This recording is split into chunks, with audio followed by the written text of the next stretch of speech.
Greetings from Taj Palace Hotel, New Delhi.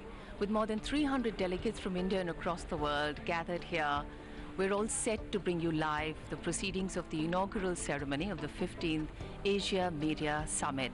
In a short while from now, the Minister for Information and Broadcasting and the Minister for Textiles, Srimati Smriti Irani, will arrive here for the inaugural function. Persuasive and pervasive, the media seems to have impacted virtually all facets of our lives today. This summit is a wonderful opportunity to get pan-Asian perspectives and idea sharings on different aspects of the media, right from media laws, what governs the media, media ethics, and of course media business opportunities. So let's take you directly live into the plenary hall.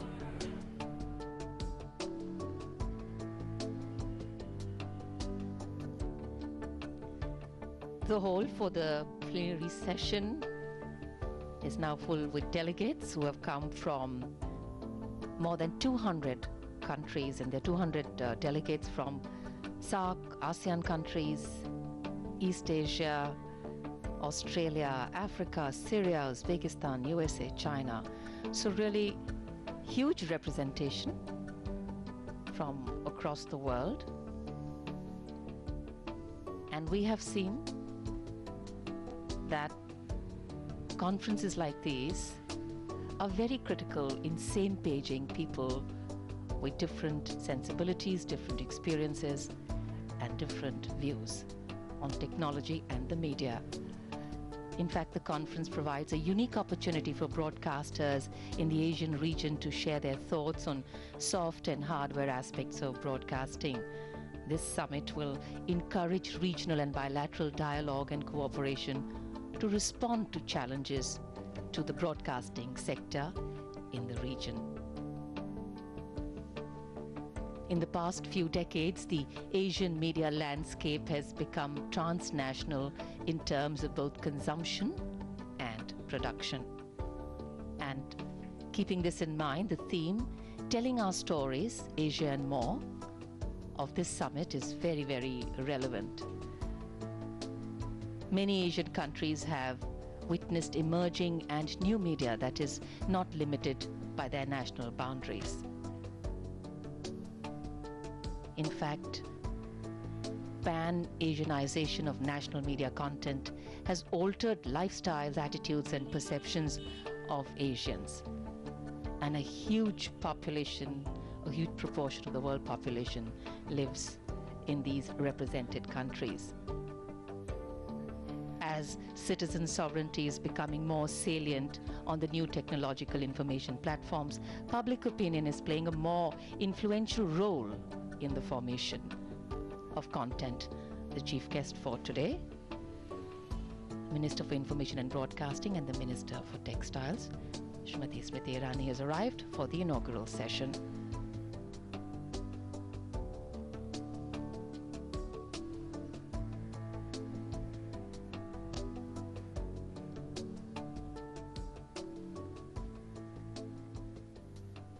Good morning,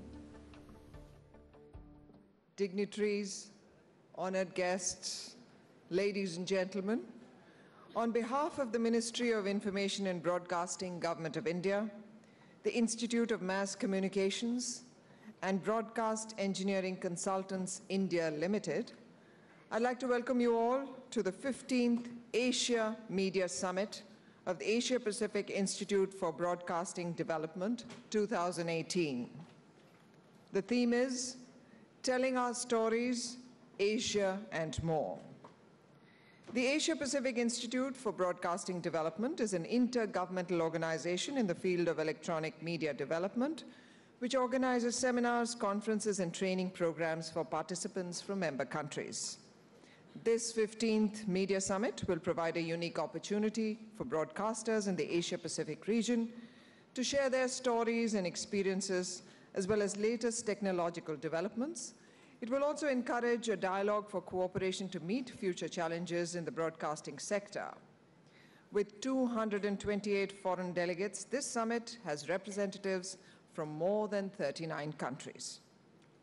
Also a quick fact check of your host nation. When we look at the India media and entertainment sector, It is one of the fastest growing industries with over $20 billion in revenue, and this is expected to touch over $35 billion by 2021.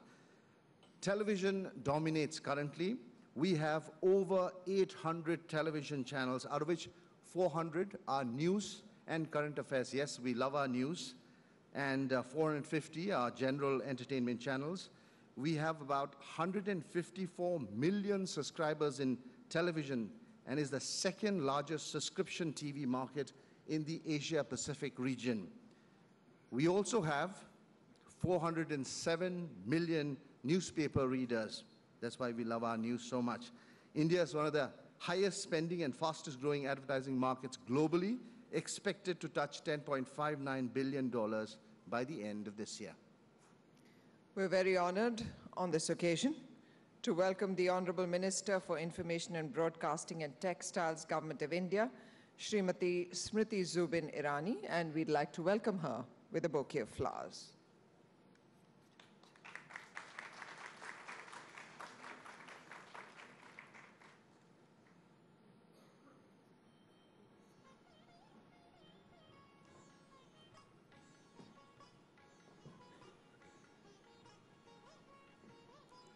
We'd like to welcome Dr. Abbas Nasseri, Director General International Development and Advisor to the President, IRIB and AIBD, Iran.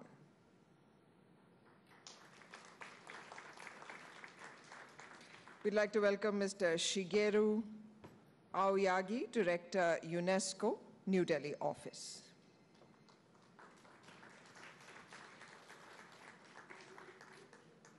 We'd like to welcome Mr. Sam Seok Ko, Standing Commissioner, Korea Communications Commission. We'd like to welcome Honorable Dr. Q Kanharit, Minister for Information, Cambodia. We'd like to welcome Honorable Shri Hasnul Haq Inu, Minister for Information from Bangladesh. We'd like to welcome Mr. Vineet Jain, Managing Director, Times Group. And also on the dais, Mr. Sitanshu Kar, Director General, Press Information Bureau. I'd like to request our Honorable Minister and all our other dignitaries on the dais to inaugurate this ceremony by lighting the lamp.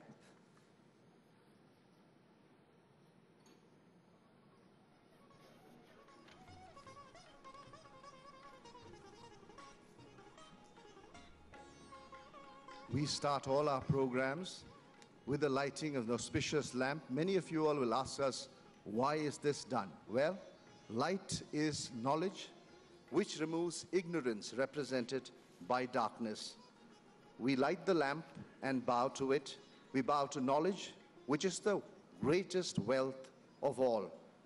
This oil lamp has spiritual significance. The wick symbolizes our ego, and oil are negative tendencies. When the light of knowledge is lit, negativity and ego slowly perish.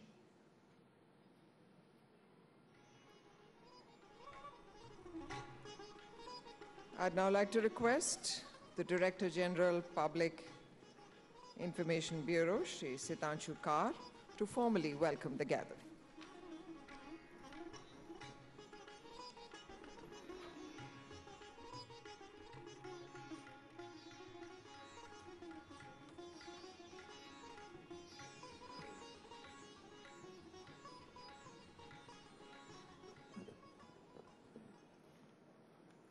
Honorable Minister for Information and Broadcasting and Textiles, Government of India, Srimati Smriti Zubin Irani ji,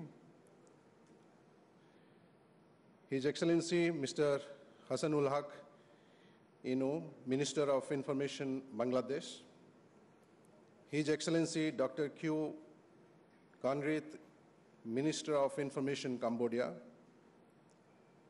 Standing Commissioner, Korea Communications Commission, Mr. Sam Seok Ko, Director General, International Department and Advisor to President, IRIB AIBD Dr. Abbas Nasiri Tahiri,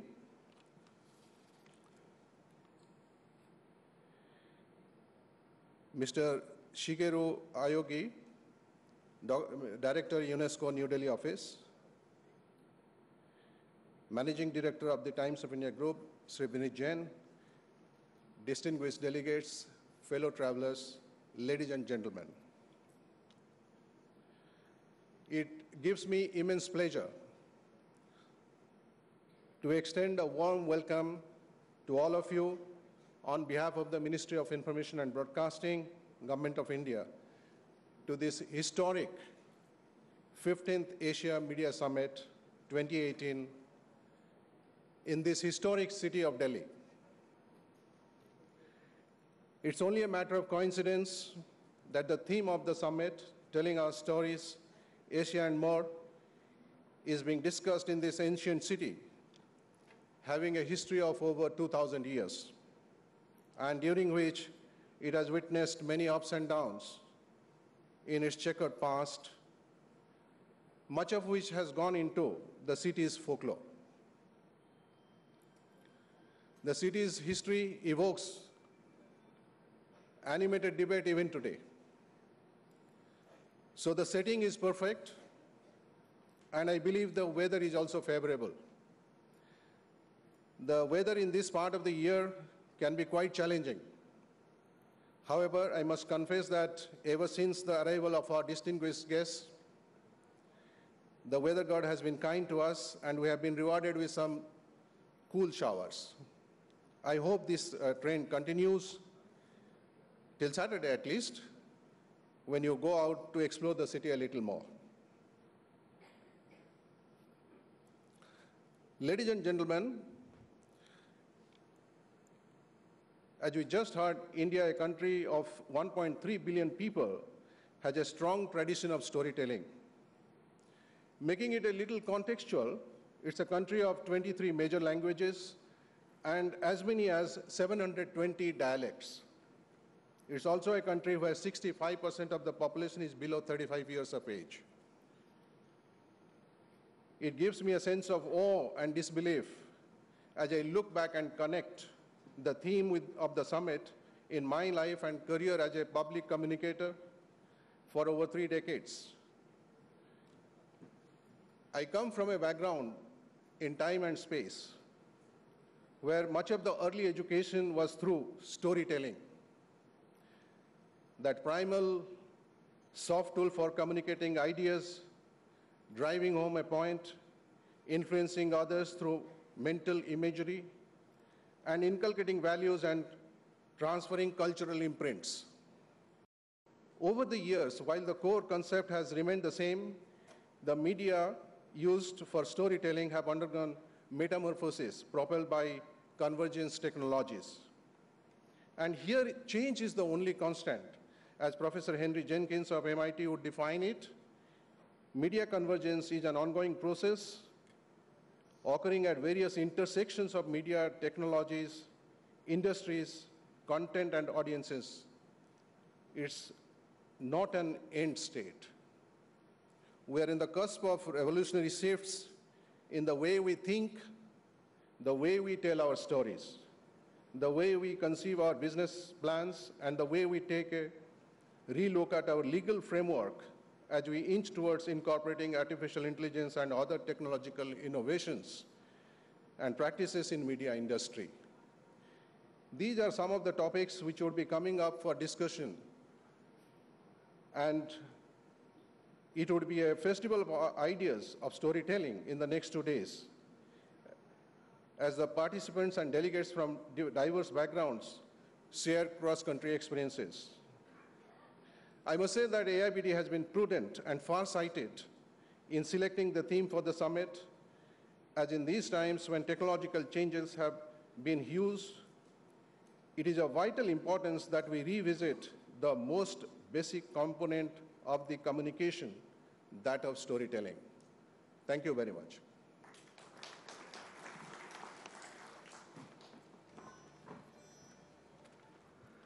I'd now like to invite Mr. Vinit Jain, MD Times Group, to give his opening remarks. Sir.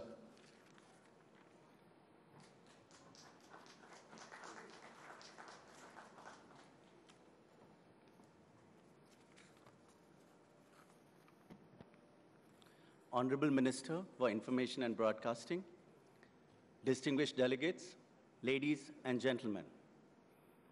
The Indian media landscape is more dynamic than ever before. Mediums are converging, and successful media companies no longer think about print, TV, radio, digital, but simply about the consumer. With more than 900 TV channels and about 17,000 newspapers, India is the most diverse and vibrant media market in the world today. And now, with the rapid growth of 4G, rising literacy, and the fastest growing large economy in the world, the Indian media market is as exciting as it gets. The headroom for growth is enormous. Advertising is the lifeblood of the media industry, but ad spend as a percentage of India's GDP is the lowest among the world's largest economies. In Asia alone, Japan is at 0.88%, China at 0.7%, Malaysia at 6.64%, and Singapore at 0.6%. And India's ad spend? A minuscule 0.33% of GDP. Increased advertising expands consumer demand, drives sales, and boosts GDP. Most importantly, it helps create jobs, something this country desperately needs. But for Indian media to realize its full potential, regulatory reforms are needed across the board to make it easier to do business, remove anomalies in the system, and above all, ensure a fair marketplace that benefits the consumer.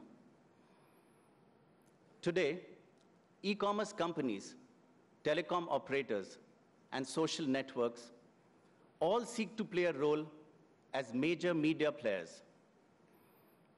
But these tectonic changes bring with them new and serious challenges. A level playing field is a prerequisite for healthy competition and plurality of voices. Consolidation in the telecom industry has left just 3 serious players standing, with mobile becoming virtually the only screen.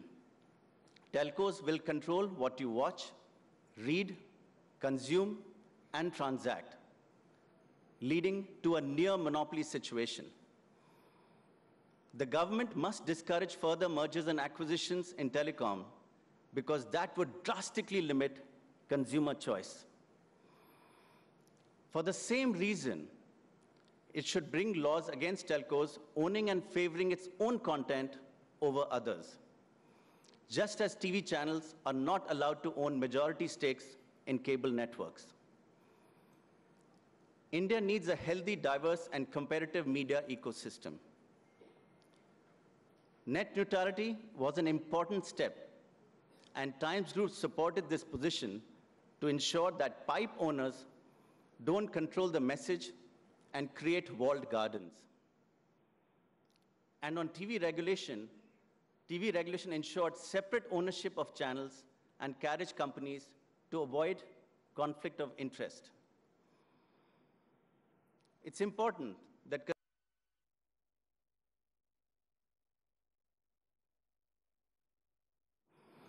for instance, there is no reason for the FM radio industry to be as small as it is, especially when you compare with other Asian countries like Singapore, Malaysia, Sri Lanka, and Philippines. A simple reform can spur exponential growth. The government can almost double the number of FM stations in a city by having the spectrum separation between 2 channels. The TRAI has made this recommendation twice already.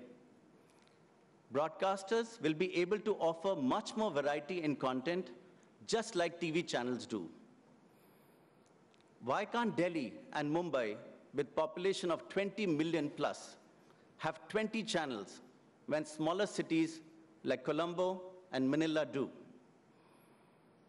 The government itself would be the biggest beneficiary in the form of higher auction fees and annual license fees and taxes.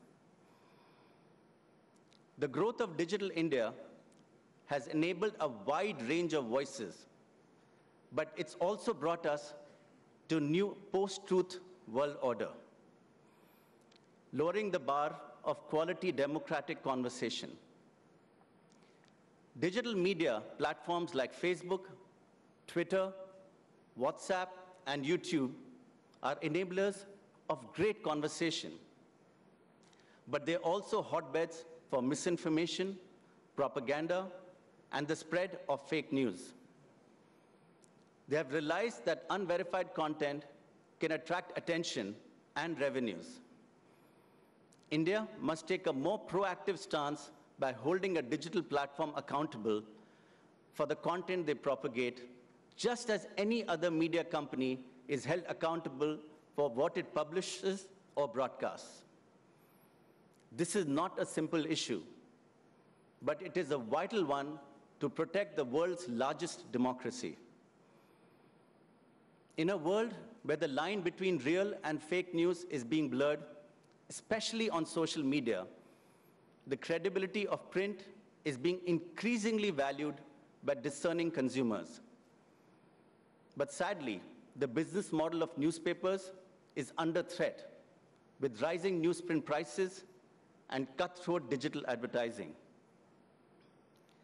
As business leaders, we must innovate to maintain relevance, and the government must work with the industry to ensure that we maintain a strong and healthy press, which is vital for a thriving democracy. India's digital economy holds significant promise, but as it stands today, Digital India looks to become an extension of US and Chinese companies, rather than a strong standalone ecosystem. These companies now dominate digital businesses in India.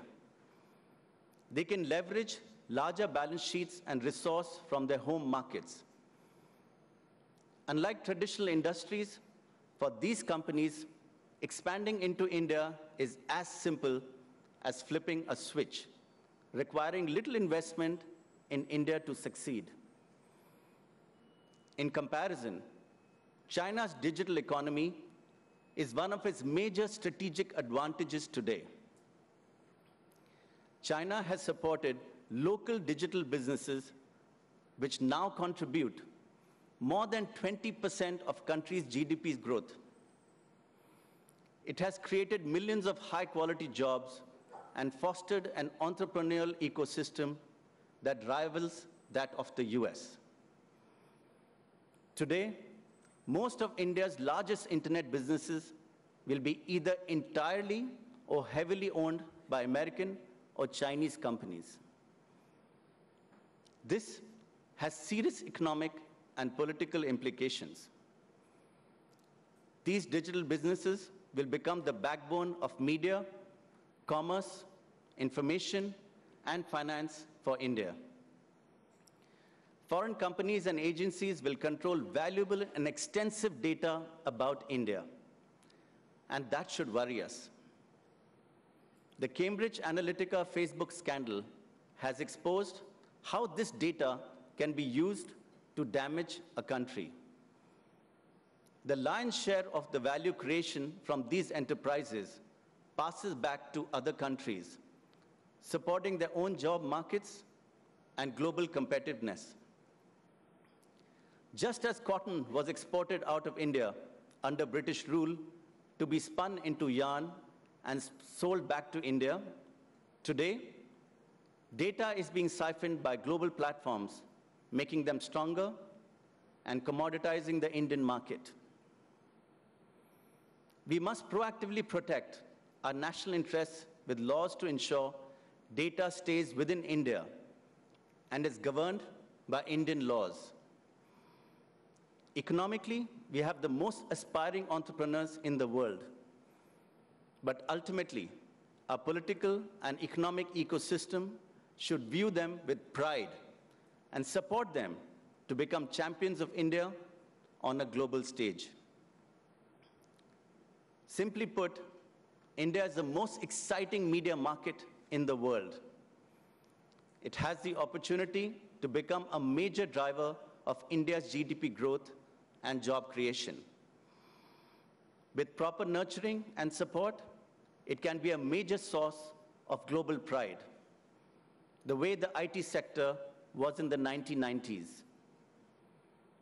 At the Times Group, we are focused on continuously pushing our boundaries to be more innovative, relevant, and useful for the Indian consumer. We look forward to playing a major role in the evolution of the most exciting country in the world today. Thank you.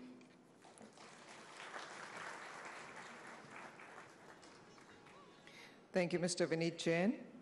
I'd now like to request Mr. Hasnul Haq Inu, Honorable Minister for Information, Bangladesh, to please address the gathering.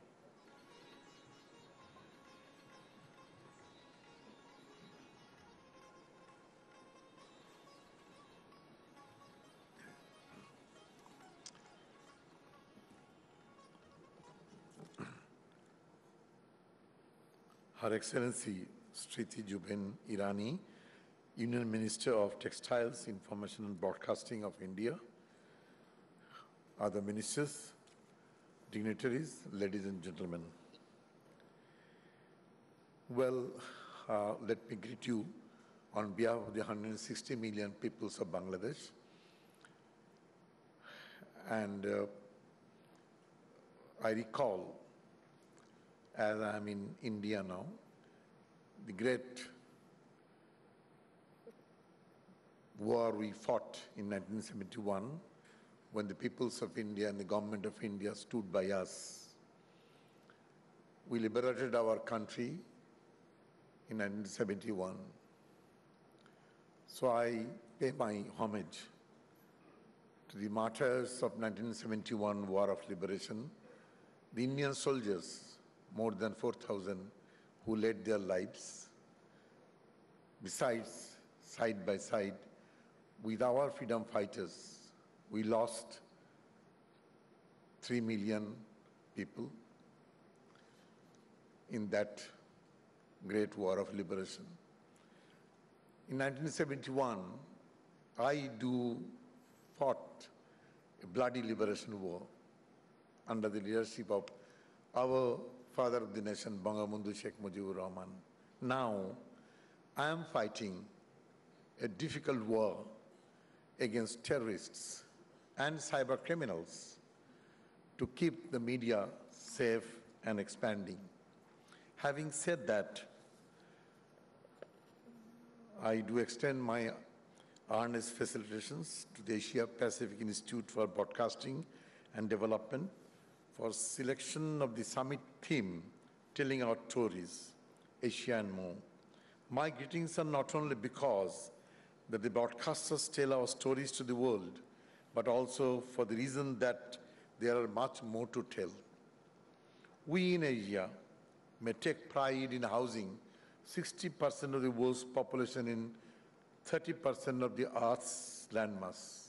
But we also feel the heat of 766 million extremely poor living below the poverty line of $1.9 per day. About 33% of them are in South Asia, 9% in East Asia, and the Pacific, and rest are scattered. Amidst this situation, if you ask stories of my country, I would tell you that in Bangladesh, out of 160 million people, we have about 141 million mobile users and 70 million internet subscribers connected to the information superhighway. 31 television channels, 22 FM radio, 17 community radio are providing broadcasting services round the clock. With a growth rate of 7.2% per annum, Bangladesh is the 44th largest economy and 32nd in terms of purchasing power parity, and is classified among the next 11 emerging market economies and a frontier market. In global economy, we are top in entrepreneurship, building second in ready-made garments production, third in the vegetable production, and fourth in the sweetwater fish production. But ladies and gentlemen, do we have our challenges? We do have our challenges. Our people, so also you also, has the story of combating 6 most awe-striking challenges of the day. The challenges are poverty, gender disparity, terrorism, ICT revolution, climate change, and uneven globalization. Bangladesh now is the example of making success stories out of these 6 most complex challenges under the leadership of Her Excellency, the Prime Minister Sheikh Hasina of Bangladesh. With our Vision 2021 and Vision 2041 and Digital Bangladesh, with revival of the dream of our father of the nation, Bangabandhu Sheikh Mujibur Rahman, to turn the country into Golden Bengal. There are stories behind. We pulled 12 million people out of poverty and 13 million people from extreme poverty in just last 9 years. In women's empowerment, in political arena, Bangladesh ranks 7th among 144 countries. And in total our gender parity, Bangladesh now ranks 47th with a giant leap from her 91 place in 2008. Prime Minister Sheikh Hasina adopted zero tolerance policy in combating terrorism. 15 major drives by law enforcers last year kept the grounds clean as the government vowed that our land cannot be used by terrorists and terrorist networks. Here I must add that militancy and terrorism are the greatest enemy of mankind, civilization and development. No country, rich or poor, large or small, and no media, broadcast or press or online is free from the threat. This compels us to fight united against terrorism for the sake of mankind, and not only for the Asia-Pacific, but for global community for peace and development. The story of the ICT revolution is the story of turning the globe into a transparent glass house. In that glass house lives the woman, children, the men, the society, and the state. Our challenge is to maintain the dignity of the woman, security of the children, and the security of the state machineries and financial institutions, social values, and sanctity of our personal lives. We do not have alternatives to keep the cyberspace free from those crimes. You would appreciate we are updating our laws. If you look back, we'll say that we are living in a glass house.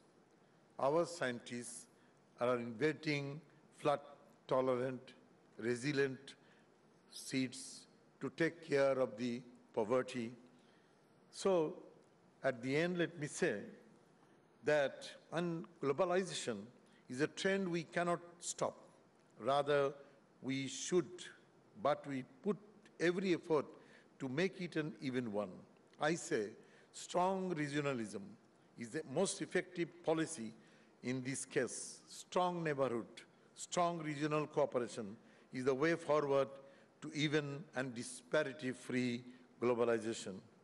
Let us unite our hands to bring forward the success stories to keep the media free from terrorists and cyber criminals and focus on the courageous efforts of the peoples and the governments of the day.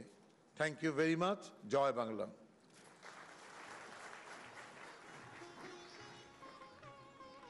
Thank you, sir.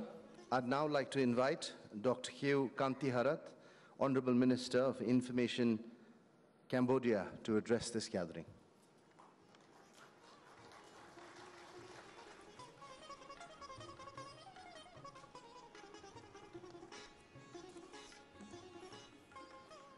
Your Excellencies, ladies, gentlemen, dear friends, good morning. It's my great pleasure to be here with you to share our experience dealing with the issue of media regulation policies. As you know well, Cambodia has been through a dramatic period of its history during the last 2 decades of the 20th century, in which millions of Cambodians had been killed or died on the killing field, starvation, sickness, and internal fighting. There were many factors conducive to this tragedy, but there were one that I want to stress out today. It was the lack of free press. Until the United Nations Organization of General Election in 1993, Cambodia never knew the real democratic process. The freedom of speech and expression were near non-existent. Any form of social contest were severely put down. The political correctness was the only form of social attitudes. From these past lessons, one of the top priorities put forward by the royal government of Cambodia was to establish a free press to ensure the democratic participatory of all the Cambodian citizens. The Ministry of Information was then empowered to draft a law dealing with this issue. A working group was established with the participation of representatives of the United Nations Human Rights Office, and in 1995, a law on the regime of the press was adopted by the National Assembly. This new law, until now, still regulates the media operation in Cambodia, and I must point out that it's one of the freer press laws in the region. There are some of its most vanguard points. 1, the censorship is illegal. 2, both Cambodian and foreigner can be a publisher. 3, the publisher had the right not to reveal the source of information.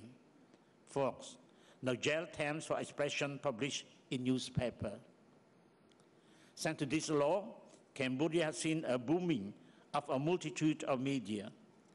Until now, Cambodia has more than 600 newspapers and magazines, more than 140 radio stations, 30 TV stations, plus many TV online.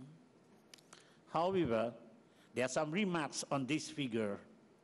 Despite more than 600 newspapers were registered, less than 100 are regularly in circulation. The others are just hibernating and come back to life only during the election or on some special occasion like the King or the Prime Minister anniversary birthday. Some important national ceremony or during the local and general election. Many publishers and reporters never been trained properly as journalists. Despite all this shortcoming, we are trying to do our best to improve the status of the press in Cambodian society by maintaining a close relationship with different press associations. I like to say that in Cambodia, we have 38 press associations. And so this organization, through this organization, we conduct a short training, both on professionalism and legal aspect of the job, and a regular roundtable to discuss on some important national or social issues to make the journalists more aware of the ongoing situation. However, when the professional quality of the journalists is improving, there is also the problem of access to information. As I told you previously, Cambodia never been in the democratic process before the UN organized general election. Therefore, the authority in some areas were reluctant in sharing the information to the press or to the public. To remedy this situation, in 2013, the royal government of Cambodia tasked the Ministry of Information to draft the law on access to information to ensure a more active participation of the population into the political, economical, and social life of the country, and to guarantee a good governance of public affairs. After than 2 years of drafting and consulting at the ministry level, and with the participation of UNESCO, UN Human Rights Office, different NGO and civil society, this draft law is completed and is now in the process of interministerial meeting before going to be adopted by the Council of Ministers and after that the National Assembly. With this law plus many related laws like the draft law to protect the whistleblower, we are confident that we are in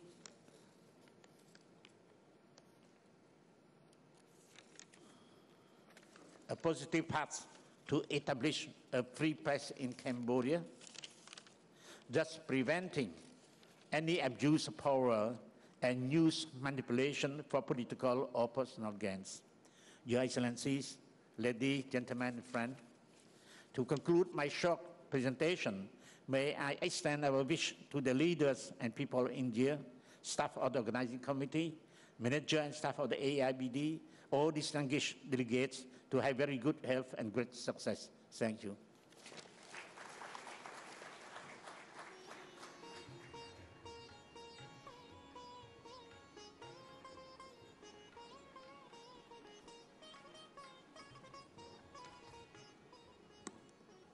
Thank you, sir. I'd now like to request Mr. Sam Seo Ko, Standing Commissioner, Courier Communications Commission, to please address the gathering.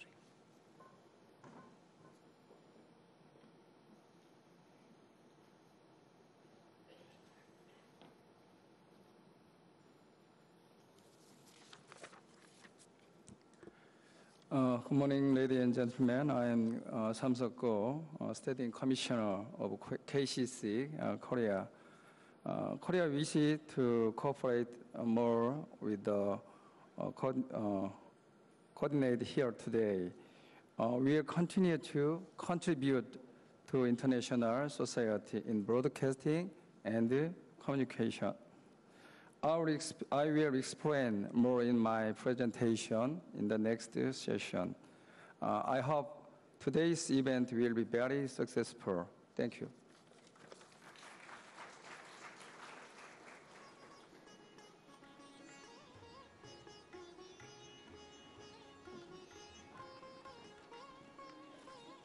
Thank you, sir. I'd now like to request Mr. Shingeru Ayagi, Director, UNESCO, New Delhi.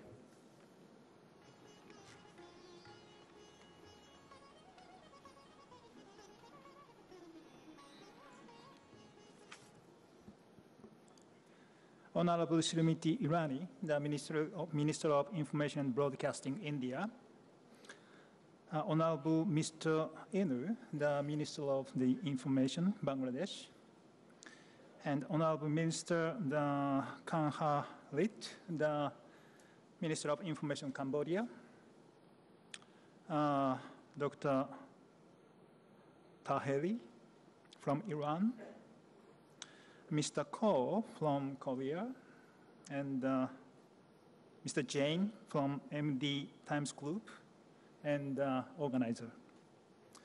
On behalf of UNESCO, especially on behalf of the newly appointed our Director General, Mr. Andre Asley, I'd like to extend our hearty congratulations on the organizers, the Asia and the Pacific Institute for Broadcasting Development, as well as the Ministry of Information and Broadcasting of India, to organize this very relevant and timely meeting to discuss the stories in the media. It is my great pleasure to say a few words on this occasion on behalf of UNESCO and on my behalf. And I'd like to encourage you to reflect on, in a serious way, in coming days, what is the role of media and broadcasting in creating peace, prosperous planet, with partnership with the people. These 5 P's, planet, peace, prosperity, partnership, and peace, are the guiding principle of the Agenda 2030. As you may know, our Secretary General, Guterres, mentioned in his report on the UN repositioning that the development, UN's role in development is critical, and we should focus on three things. One is prevention of the conflict. Second is prevention of climate impact. And the third one is prevention of threat to the societies. The Bangladesh minister mentioned about the cyber attack and the terrorism we are now facing.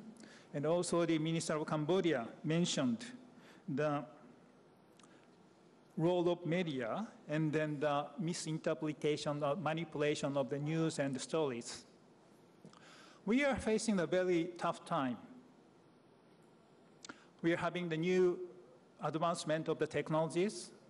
The usual people, citizens, can be the news and the story consumer, but at the same time, they can be the reporter, individual reporter. So, with this, the advancement of the modern technology, the media landscape is changing to a great extent. The world is now full of stories and full of news, bad and good, constructive and negative, and superficial and profound. Today's summit will focus on storytelling and stories. The world is also full of very wonderful stories and storytelling culture. In India, we have Mahabharata, Ramayana. In Japan, for example, we have Tale of Genji. These stories has been giving our generation to generation the human value, culture, importance of the people, and history. That will create some kind of the culture which can construct the more peaceful societies by recognizing the diversity and difference of the people. That will create within the mind of man kind of the positive attitude and the behavior for the peace building. Once we understand the diversity, we can increase the respect to the others and the respect to the other cultures and people. That will be contributing to the prevention of the conflict. So media has a great responsibility in dealing with the stories in a very constructive and positive way so that all the people can enjoy the diversity and rich culture and rich history which has been passed on from generation to generation. Human values, culture, traditions, which were transmitted through such stories and storytelling, is itself a truth and a fact. So we have to focus on this beauty of our history and culture. UNESCO has been working for this field for a long time. As you may know, the UNESCO Constitution is saying that since the war is created in the mind of man, we have to build a defense of peace in the mind of man. With this spirit, the UNESCO has been working in this field through the couple of activities. As you may know, the Memory of the World program tried to protect the disappearing of the documentation in the history and in the culture. We also have the 2003 Convention on the Protection of Intangible Cultural Heritage, through which we try to protect the rich storytelling, oral traditions and oral expressions, which is a very important part of storytelling. And then we do have the kind of activity to promote media and information literacy, which will impart the people to have more relevant and appropriate skills in reading and creating news and information. And we also support the protection of the mother language or the languages, which is also the very important part of the culture, our rich culture. As Bangladesh, the minister said, Bangladesh has looked at independence in the year of 1971, and one of the spirit they protect is their mother language, which is Bengali. So the language itself has history and traditions and values. And UNESCO will be very happy as a kind of the founding and also the non-voting member of the Asian Pacific Institute of the Broadcasting Development. We'll be very happy to work with you for the sake of peaceful planet, prosperous people with a partnership. I really wish this conference forum will reflect on how the media and the broadcasting responsibility should be in the coming years towards Agenda 2030. I thank you very much for your attention.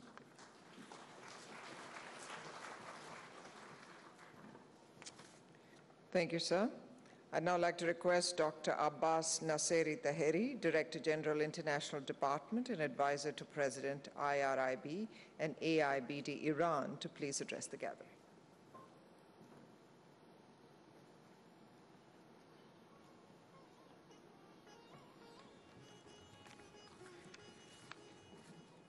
In the name of God, the merciful, the compassionate, honorable ministers, excellencies, distinguished guests at the 15th Asia Media Summit, ladies and gentlemen, very good morning.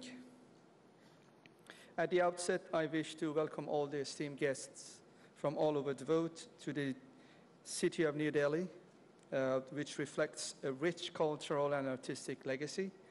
And I want to deliver my sincerest thanks to the Honorable Minister of Information and Broadcasting, the Smriti Zubin Irani, and her colleagues for the excellent hospitality and organizing this meeting. The Asia Media Summit, which is held every year, is a valuable opportunity for the sharing of views and experiences amongst media people in Asia. The challenges of the modern communication era that is emerging along with the colossal growth of the communications industry are in need of swift and innovative solutions by media directors and practitioners so as to protect the audience as the most important assets for the broadcasting systems. One of the perils which is frightening broadcasting media practitioners is the undermining of traditional, indigenous, and national culture. The family unit as the foundation for cultural continuity and sustainability in various corners of Asia has been negatively affected by unfitting media products. Our local myths, stories, and fables in Asia can be converted into scenarios for the producing of films and TV series based on an innovative approach. And in this case, a bond will be created between our past and future generations. Such a bond can be boost our soft power in the new arena. Today, we have come together at this forum so as to share our experiences in Asia and the Pacific and learn how to protect our cultural borders and disseminate our deep-rooted and indigenous cultural messages through storytelling with global language. In order to realize this goal, we have to take into account a number of issues. The first reality is the emergence of powerful and tenacious rivals. Citizen journalists, social media, users, and small media-based businesses produce contents with a considerable speed and seek to attract more people towards their content and platforms. The internet and digital technology has facilitated this trend. As the main producers of content, we, broadcasters, should adopt an innovative approach toward this phenomenon and at the same time offer innovative and high-quality contents in order to stay away from falling behind our rivals. This will require investments in the fields of infrastructures, regulatory measures, and human resources in congruity with the new media business environment. Secondly, we are in need of understanding the benefits of compatibility with the new technologies. The distribution of TV contents on the Internet Protocol and IPTV will provide better access to contents by the audience and will enable them to experience the interactive nature of media. Thirdly, there is the need for organizing and managing the production and dissemination of radio and television contents in cyberspace. Perhaps one of our points of weakness in Asia is the issue of planning and enforcing regulations in connection with cyberspace, which needs a considerable consideration to take place. Of course, there are more challenges ahead of us, and at the same time, we come across new opportunities. As I mentioned earlier, we should make efforts in order to find new ground for joint cooperation and exchange of experiences at such forums so as to address the aforementioned issues.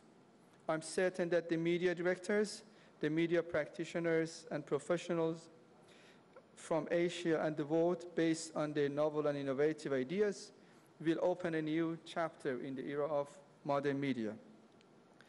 In conclusion, I wish to once again thank the Indian Ministry of Information and Broadcasting and Director of AIBD, Mr. Chang Jin, for the successful arrangement of this meeting. Thank you for your patience.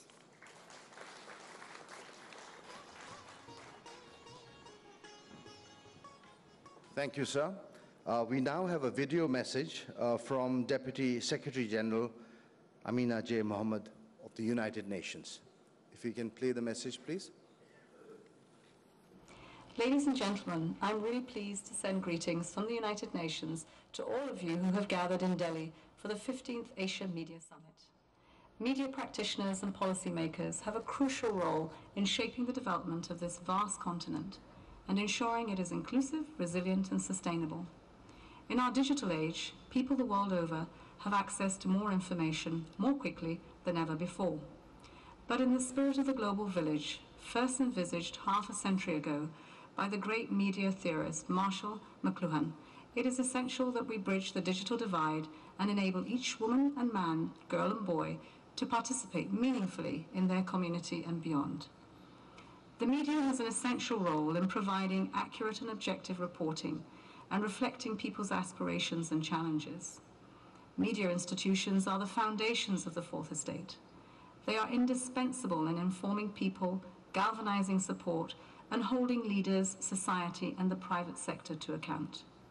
I'm delighted to see that your gathering includes a special session on the 2030 Agenda for Sustainable Development. This agenda, agreed by the world's leaders 3 years ago, is based on the 17 Sustainable Development Goals that are aimed at improving the lives of all and building a more sustainable planet. We need you, the media, to tell the stories of the goals and how we can achieve them. Working together, we can make a real difference. I wish you productive discussions and a successful summit.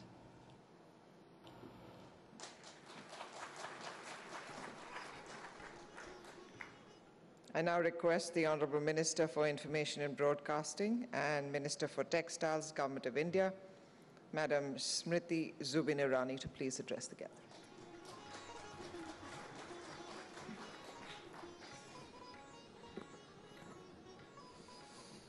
His Excellency Shri Hassanul Haq Inu, Minister of Information, Bangladesh, His Excellency Dr. Q. Kanharit, Minister of Information, Cambodia, Mr. Sam Seok Ko, Standing Commissioner, Korea Communications Commission, our Director General, International Department and Advisor to President IRIB and AIBD Iran, Dr. Abbas Nasiri Tahiri, my friend Shigeru Aogi, Director UNESCO, on the dais, one of our most dynamic media personalities, the MD Times Group, Mr. Vineet Jain, my colleague in the Ministry of Information and Broadcasting, DGPIB, Sitanshu Kar, dignitaries, ladies and gentlemen. A nation of storytellers, 1.3 billion Indians, are proud hosts to the 15th Asia Media Summit. We welcome today 228 delegates from 39 countries, bound by our desire to tell our stories in our times. While our representative of the Indian media, Shri Vineet Jain, spoke eloquently about the possibilities and the challenges of the media industry in India, let me add what I feel about our industry. While the direct estimated impact of our media industry is close to rupees 1,35,000 crores, if you look at the indirect and induced benefits taken into account, our media industry today has an output of 4.5 lakh crores, which amounts to 2.9% of India's GDP, with a close to 4 million people associated with it. It is one of the fastest growing advertising market, expected to touch $10.59 billion by the end of 2018. And the mobile spend is estimated to grow to 1.55 billion in the year 2018. When we talk about the government's interventions and how the government seeks to support the media industry in India, I should here say that the FDI limit has been increased to 100% in our cable and DTH satellite platforms, that today we have close to 323 FM channels operational in our country, and under the aegis and leadership of our Honorable Prime Minister, Shri Narendra Modi, we have just paved the way for auction of 683 channels now in 236 cities in the subsequent batches in our nation this year.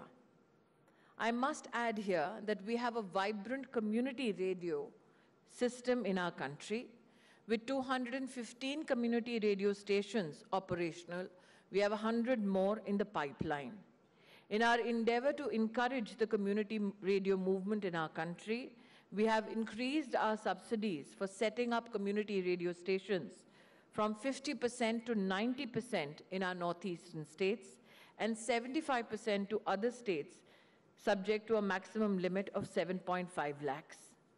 I must say that the power of radio today in a digitized world is such that our Honorable Prime Minister reaches out to every citizen through his program Man Ki Baat, which has been simultaneously in 24 languages and reaches around 86.88% of our population.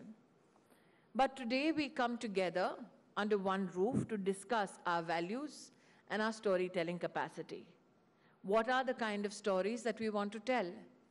India has a rich history of storytelling going back to 4,000 to 5,000 years. Who can forget the impact of Ramayana, of Mahabharata? Who can forget the impact of poets like Subramanyam Bharati, who fueled a freedom movement? And who can forget that today we have a vibrant media industry which looks upon the digital world not only as a challenge, but also as an opportunity. Now, with an ever-competitive, expanding market, which has global implications and opportunities, while we together want to delve and deliberate upon Asian values and the good stories that need to be told successfully, one of the challenges that we need to discuss is how do we attract, how do we retain, how do we develop, and then deploy talent which frees good content from the trappings of revenue needs and brings about a balance in media institutions. Hence, it's extremely relevant that when the United Nations delivers a message to this very media summit, it speaks about sustainable development as one of the topics on which leaders from across Asia will sit and discuss and debate upon. When we look at the emerging media scenario, what do we see? Do we look at the new evolving technologies from a position of suspect, or do we look at it from a position of opportunity, from a position of consolidation or further expansion. India today is poised to have over 969 million users in the year 2021. As has been enunciated by Mr. Jain, this is the time to put laws, ethics, rules into place, which helps us balance out the industry so that we don't have one dominant player who rules the roost. And hence, I'm extremely glad that this summit also discusses media rules, ethics, and laws in these evolving times. And I'm extremely pleased that the Honorable Minister of Law, Shri Ravi Shankar Prasad ji, has deemed it fit to address the August gathering today. We are here together to tell stories. We are here together to look at opportunities where we can leverage our powers as civilizations, as nations, but also as institutions to ensure that every citizen has a voice today in the media industry. Why is it that now the media has become consumer-centric? Well, that is one of the changes that the digital industry has brought into the media field. I'm glad that in this two-day deliberation, even opportunities in terms of evolving technologies in broadcasting will be discussed by distinguished guests and speakers. And I'm hopeful that these 2 days of meetings and deliberations will throw up new ideas for not only exchange, but also implementation for nations who are a part of the AIDB family. Once again, on behalf of my country, on behalf of the Government of India and the Ministry, I welcome all the delegates and your excellencies for your participation. And I'm hoping that this, the 15th Asia Media Summit, concludes on a new pathway so that we as countries together can look at aspects not only of sustainable development, can look at aspects of not only good storytelling, but also look at pathways where we can strengthen our media institutions, for they are very much integral to creating cultural properties, not only for nations, but all of mankind. Once again, I welcome you all. Thank you, Jai Hind.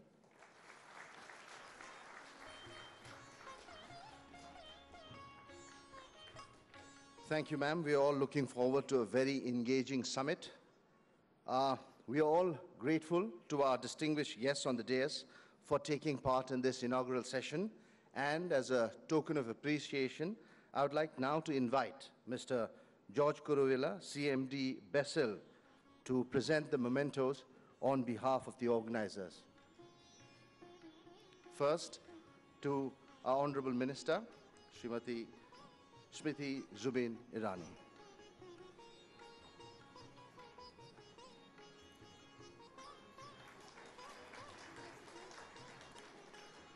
Dr. Abbas Naseri Taheri, Director General, International Department and Advisor to the President.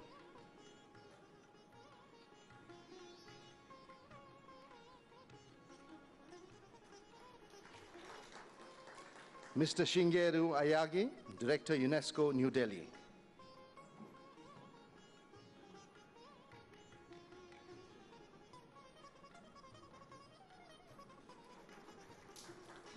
Mr. Sam Seok Ko, Standing Commissioner, Korea Communications Commission.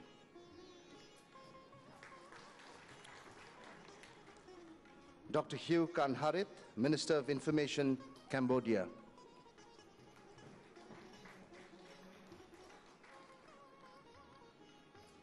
Mr. Hansanul Haq, Honorable Minister, Information, Bangladesh.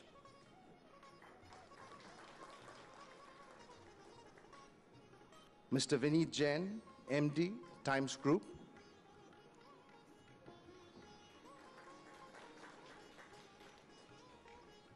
And Mr. Sitanshu Kar, DG, PIB. Thank you once again, everyone. With that, we come to the end of this inaugural session. I'd like to request you all to join us for tea at Shah Jahan Hall. We'll be back for the second plenary. As the delegates take a short break for tea, we'll be back with the live proceedings, but also just to share with you that yesterday, which was the pre-inaugural day, where a lot of meetings, conversations and media sharing also happened. It was a day well spent. We covered it for you. Let's take a brief look.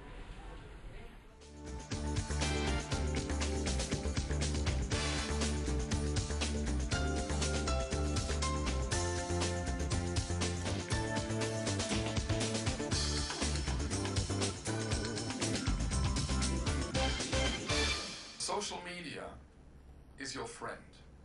It's your brother. You don't have to love your brother all the time. We all know that. You can have it as your sister if you like.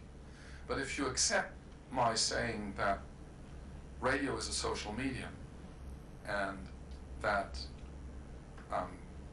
understanding the rules of social media and the triangle of why people share things, if you're ready to accept that, then one example to illustrate that, to use social media very concretely as your brother or as your friends, if you do talk topics on the radio, and if you do calls and whatever, and Steve will go into this a little more, I challenge you to think about this. Put talk topics on Facebook first, the evening before, the afternoon before. Try, you know. You want to talk about, I don't know, whatever it is. Put it on Facebook first, see what happens. See what happens, right? See what happens and see who participates. Because one thing is, people might not care, and you see, you know, when you have 3 likes and 1 share, you see, okay, it's probably not the greatest thing on the planet. But then there's another layer to it, which is you can find people with interesting views that way. You know, let's make up a topic. Let's make up a topic. Say, all men are stupid. I'm just making this up on the top of my head, right? So let's say tomorrow morning you have nothing better to do on your radio station than do a talk on all men are stupid, because the female host comes in and says, "Oh God, I just broke off with my boyfriend. He's the stupidest idiot on the planet." And blah blah blah blah blah. So let's just imagine we decide editorially that that's your topic. Okay, all men are stupid. You put that on Facebook, and you say, you know, Maria, whatever her name is in the morning, thinks that all men are stupid. What do you think? What do you think happens? Either nobody will care, or you will have a lot of replies. A lot of people will say yes, a lot of people will say no, a lot of people will say how dare you, a lot of people will say that's the most stupid topic, I'll never listen in the morning. All that will happen. And then some people will say interesting things. Some people will say men are particularly stupid if they're under 30. Or they will say, yeah, men are stupid, it's true, but football fans, they're the worst. They're really dumb as hell. And you'll get statements like these. And what you can do then is get in touch with these people. You can click them, send them a personal message and say, hey, that's a really interesting statement. Wouldn't you like to be on the air tomorrow? And lots of people will say, no, I don't want to be on the air tomorrow. And some of them will say, you know what, yeah. It's a question also of how you woo them, how you schmooze them, how you get them. Say, well, just a really great opinion. We need you on the air. Come on, can I call you for a quick statement? You don't have to have them live on the air. You have a quick statement, pre-recorded. You know what? Probably Steve's going to tell you that as well. But good callers usually don't call at 7:05 or at 8 or 10 or whenever you need them. They usually don't. The good callers, you need to work hard on. It's my experience. And if you find them through this, and if you find 2 or 3 great statements, and you get 1 or 2 of them, just record them for a few, like 10, 15, maybe 30 seconds, maybe a minute, whatever. That enriches your show very, very much. And if it doesn't work, if your topic dies on Facebook, so be it. There's no law that requires you to put everything you have on Facebook on the air. Quite to the contrary. The law is you only put on the air what's really fantastic. So you use it only on the air if it's really, really good. I'm using very basic mobile phones. You'll have all the people who've got the iPhone 10, but you can do it with a very, very basic. This is my favourite picture. This is what mobile journalism isn't, but what mobile journalism, unfortunately, in some places has actually become. Somewhere in the middle there is a phone. That's effectively the holder that goes on a stand. That's basically what you can get by with. But this is, if you want to get a basic mobile kit, this is the basics that you can use. You can add to it by putting a slightly bigger thing with the light on, but it's very, very, very simple kit. I'm just going to play this video first of all, and then we'll just break down some of the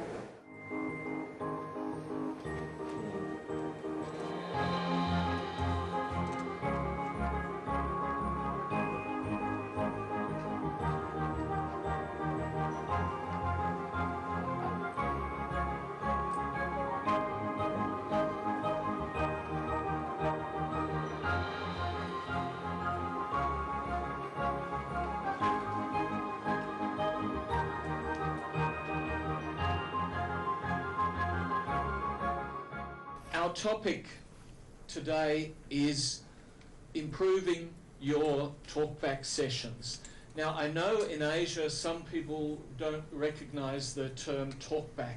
So what I mean by that is chat or chat shows, call-in sessions, phone-ins, any kind of show where people ring up and talk to the host. So in Australia we call that talkback. So I'll be using that term today as I go through. Our talkback session is all about bad traffic, something we know about in India. So let's start having some talkback. These three are talkback callers. When the host comes to you, then talk about bad traffic, okay? First caller, if you were ringing up and I'm the call screener, I would ask you, hello, what's your name? I'm Pavani. Pavani, okay. And where are you calling from, Pavani? Are you in your car? Yes, I am driving. What kind of car do you have? Toyota. Toyota, okay, good. So there's some information I can give the talkback host. And what are you going to talk about? Well, I'm stuck in traffic and I'm trying to get to work, so basically I'm going to get late. Oh, you sound a bit angry about that, a bit worried? Yeah, because I have a meeting in the morning, so I'm supposed to attend it on time. Okay. Well, that's good. I think that's the most important part of what you've got to say. So when our host comes to you, he's not going to say, a lot of chat. He's just going to say, Pavani, you're stuck in your Toyota. You're in your Toyota, stuck in traffic, and you're a bit worried. Why? Okay, he's going to say something like that. So you just answer him straight like that. Don't have to talk about lots of things. And it's very busy, so we're only going to give you about 30 seconds to tell your story, okay? And you said you were worried and angry, so I want you to sound angry, okay? Can you sound angry? That'd be really good. Okay. Now, second caller, who are you? I'm Laxman. Laxman? Okay, and what do you think about bad traffic, Laxman? I am facing the very great trouble because today early in the morning I have attended a big ceremony. Because of traffic jam, I cannot reach at the right time. Okay, look, you know what? That's a bit boring because our first caller is going to talk about that. She's also stuck in traffic. So what else do you think about it? I want you to talk about that. What else do you think about? Can you give us another view? Because of the traffic jam, a lot of people are facing the great trouble because we cannot do anything at the right time. This is a big challenge for all the people. So this government, as soon as fact, they can manage it easily. Okay, great. Yeah, that's good. So say that. Forget about being in a traffic jam, okay? That's boring. We don't want that bit. Okay. And third caller, who are you? My name is Nazira. Nazira. And what are you going to say about bad traffic? Bad traffic leads to a boring life. And then today I'm not in a good mood because I had a big fight with my boyfriend. And then I'm stuck in a massive traffic jam. So most probably if I turn on to your station, I would like to hear my favorite song. Okay, that's nice. Look, I like the fight with the boyfriend. Will he be okay if you mention I had a fight with my boyfriend, and you can mention that, because it's kind of a good story. So don't leave that out when you talk to Keith, okay? Method is a digital innovations agency. We believe in smart ideas that generate great results. So we do a lot of marketing related work as well for clients.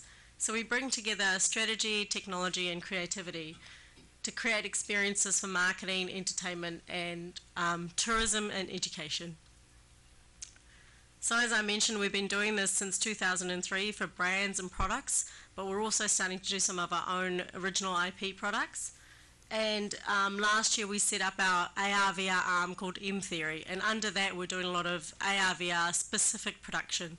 So Method have been doing augmented reality and virtual reality for a long time before that, but we found that it was almost an industry in itself, so we wanted a brand that was specific to that industry. So we're internationally recognised with a lot of our work. We've won a lot of awards throughout the years on both our digital innovation work and the augmented reality and virtual reality work more recently. And what we're really trying to do is create a lot of amazing experiences and stories in AR and VR. And I guess essentially that's what we've been doing since our inception, has been creating great stories, whether they're brand related or entertainment related. It's all about making sure that there's a story around there so people are more engaged and immersed in the experience. And just as an example of the sort of work we do, broken down by sort of, execution, is everything from innovation and strategy, which could include prototyping concepts, through to experiential events, installations, AR, VR, and everything through to sort of more traditional digital, which is web and the like. We will be talking about the legal and ethical provisions concerning the practice of journalism broadly, not just broadcasting, but also other media. If we have the time, I'll also talk about the internet. In other words, internet journalism, online journalism. That also might be of some interest to you. And so if you're talking about the division of topics, but still we have to have some sort of a structure. And that's why I'll be talking about specific legal issues first of all, such as defamation, contempt of court, hate speech, invasion of privacy and copyright. That is what I intend to cover in the first half of the event. And then we move on to look at the ethical challenges: fairness and accuracy, avoidance of gratuitous offense, protection of journalistic sources. Nowadays, a lot of journalism is on social media, and how do you manage the risks in journalistic output on social media? So those are the sort of things, broadly speaking, I intend to cover, but so we'll do our best. Okay, so that is the range of issues that we can have covered. So I'm just going to start by talking about one or two general things before we move on to specifics. So the first question is, everybody talks about free speech, freedom of speech, and that is the basis for the law. So why do we at all emphasize these matters? Because almost every country would have a constitution that says freedom of speech is guaranteed. But does that mean that freedom of speech is absolute? And the answer has to be no. There is no country in the world where freedom of speech will be absolute.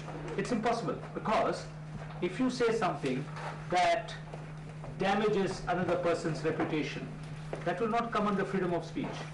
If you say something that amounts to incitement to violence, hate speech, how can it be absolute? There is no way. So restrictions are inevitable. And the way we would put it in the UK is that the freedom of my fist ends where your nose begins, which means I can swing my fist as much as I want, as long as I don't hurt you. So that is the test that we need to adopt when it comes to free speech. And there are restrictions possible on free speech in any country. Because you'll see when you read the Constitution, what it will say is, in the first sentence, it will say everybody is guaranteed the right to freedom of expression. And then there'll be another sentence or a paragraph which says, but this freedom can be restricted on grounds of. And the line is drawn differently in different countries. It is not a same standard in all countries. To give you a very simple example, you know that in certain parts of Europe, for example, Scandinavia, Sweden, Norway, Finland, etc., there is a lot of tolerance for pornography. And pornography is considered to be part of free speech, freedom of expression. But does that same standard apply in Saudi Arabia? Of course not. There are many things that are banned in Saudi Arabia which are considered to be entirely acceptable in parts of Europe. So there are those difficulties. Now, a lot of the time, when you hear about the law or when you hear about media ethics, the general reaction is, why should we as media practitioners know about them? That is all. For example, if there's a legal problem, the lawyers will take care of it. So why should we be worried? Which is, I think, a wrong way to approach matters, because if you're aware of the basic rules of law, media law, then your practice of journalism becomes that much more, first of all, it becomes easier because you will avoid those kinds of reporting that can lead you into trouble. And secondly, you'll also be able to appreciate the reasons why you should not do certain things. And in the case of ethics, it becomes slightly more difficult because ethics are not like law, which I'll explain shortly. And you therefore have to have a comprehensive knowledge of these things, which does not mean that you should have very highly developed technical knowledge, because that will of course be the domain of lawyers. So if something seriously goes wrong in your media organization, then naturally the lawyers get involved. But before the lawyers get involved, if you know what is acceptable and what is not, then life becomes so much easier. And do remember as well that sometimes when you are writing a story or doing a television item, you may be afraid that someone might sue you. Now that fear may actually be unfounded, but it should not cramp your style. It should not make you inhibited from saying what you want to say. The intention behind this workshop is to give participants an idea of the main principles of law and ethics that would be relevant to journalists, broadcasters, and other media people. And the main points that I intend to cover during the workshop are, on the legal side, issues like defamation, contempt of court, hate speech, copyright, etc. And on the ethical side, a number of issues to do with accuracy, intrusion into grief, the principles that would apply to sting operations, etc. This is a story, it's in America, obviously New York Times. It's a story about an avalanche which trapped a number of people, and it is an attempt to recreate the story of what happened to them from their perspective, from their family's perspective, from the perspective of the rescuing authorities. I think what marks this out particularly, and it's not something that you could just do on an everyday basis in a newsroom, is the high production values. So it's really, really impactful photography. A lot of time and effort has been put into thinking through how to tell the story. So one of the criticisms that's made about this kind of thing is it's not scalable. You can only really do it as a one-off with lots of thought, lots of planning, maybe once or twice a year. You're not going to be doing this every week, every day in a newsroom. But I'm sharing it with you as an example of something that was quite new and innovative and exciting, which is presumably shot with a drone, which gives you an idea of where the location was. Then you have some pictures, some archive pictures.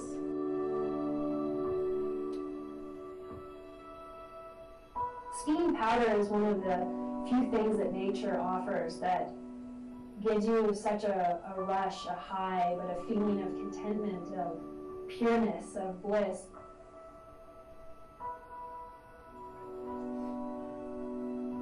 When you get out in the backcountry, if you go hike something, it's just you. And that is just primal.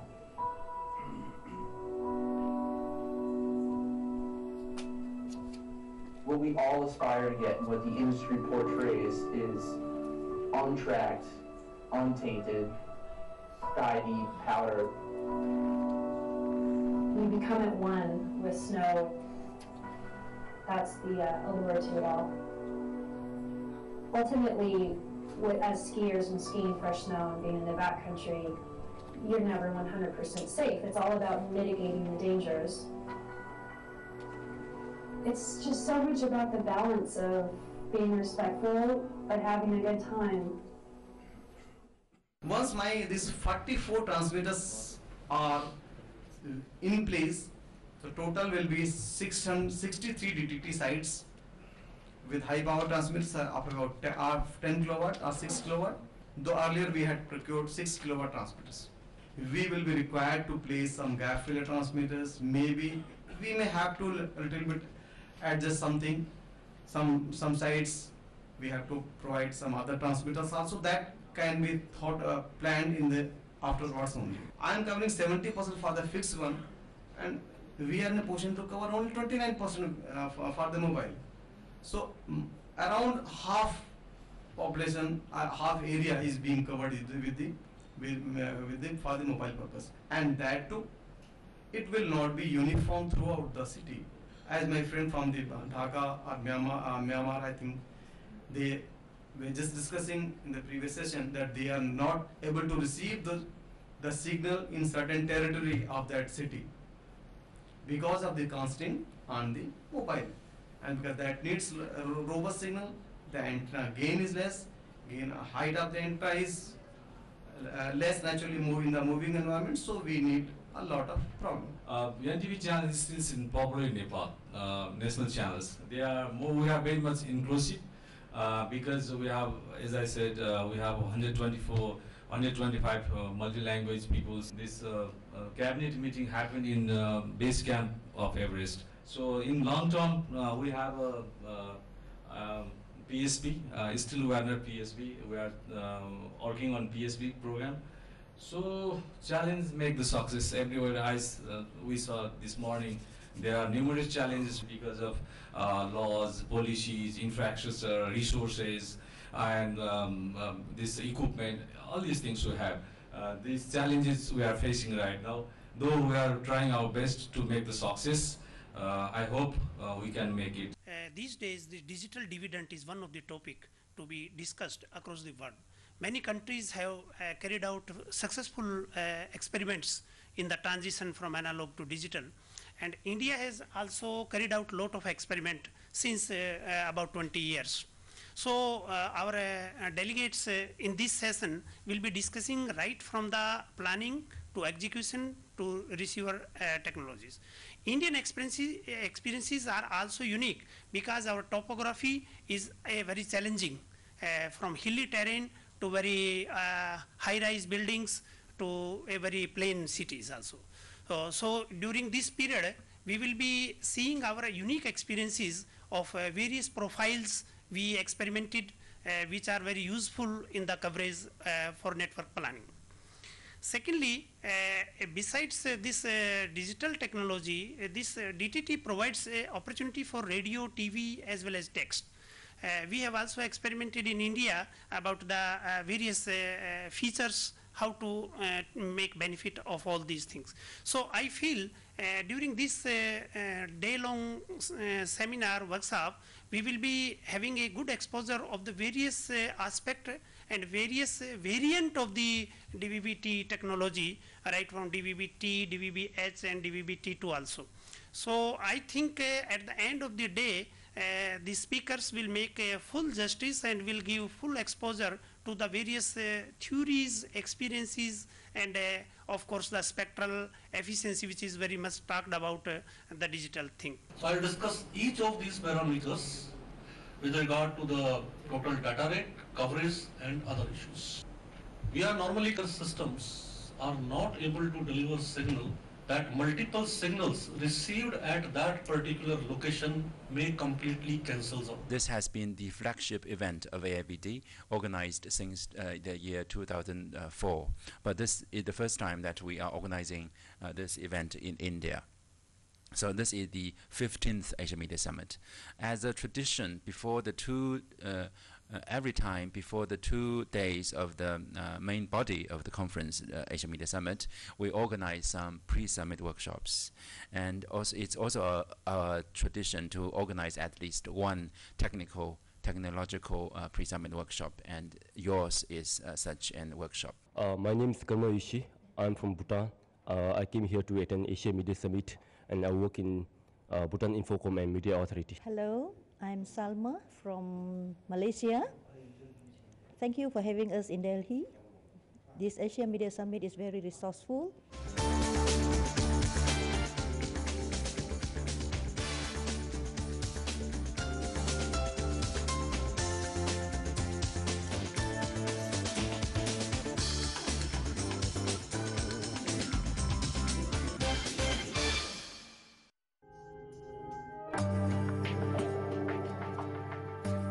Delhi. Nothing stands in comparison. Every morning here brings in a deluge of hope, and every day makes sure that those dreams turn true. The city of warmth and friendliness, where all roads lead to love. Where age-old heritage and evolving cultures blend seamlessly. Where every welcome is straight from the heart, and every stay is a lifetime experience. Delhi. Nothing else brings you India as it is, in its myriad colors. Bringing you the best of the best that a 5,000-year-old civilization has on offer. The great melting pot of the plethora of cultures that identify India, that define the meaning of Indian hospitality. Emotional, addictive, all-embracing, a city that makes you belong. An exotic space that also makes you feel at home.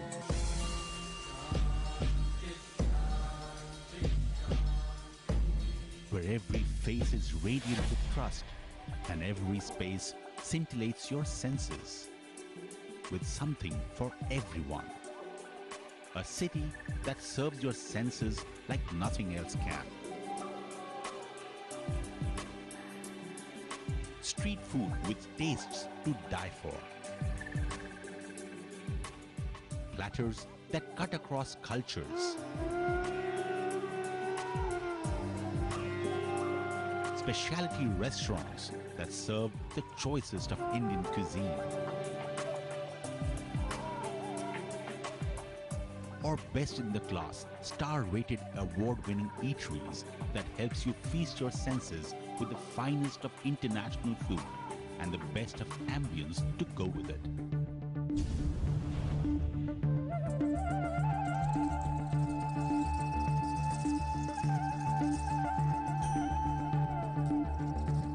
Monuments that keep you gazing in wonder, where every stone is cast in timelessness, where every contour speaks out the parables of a glorious past, where time stands still, for you, with you.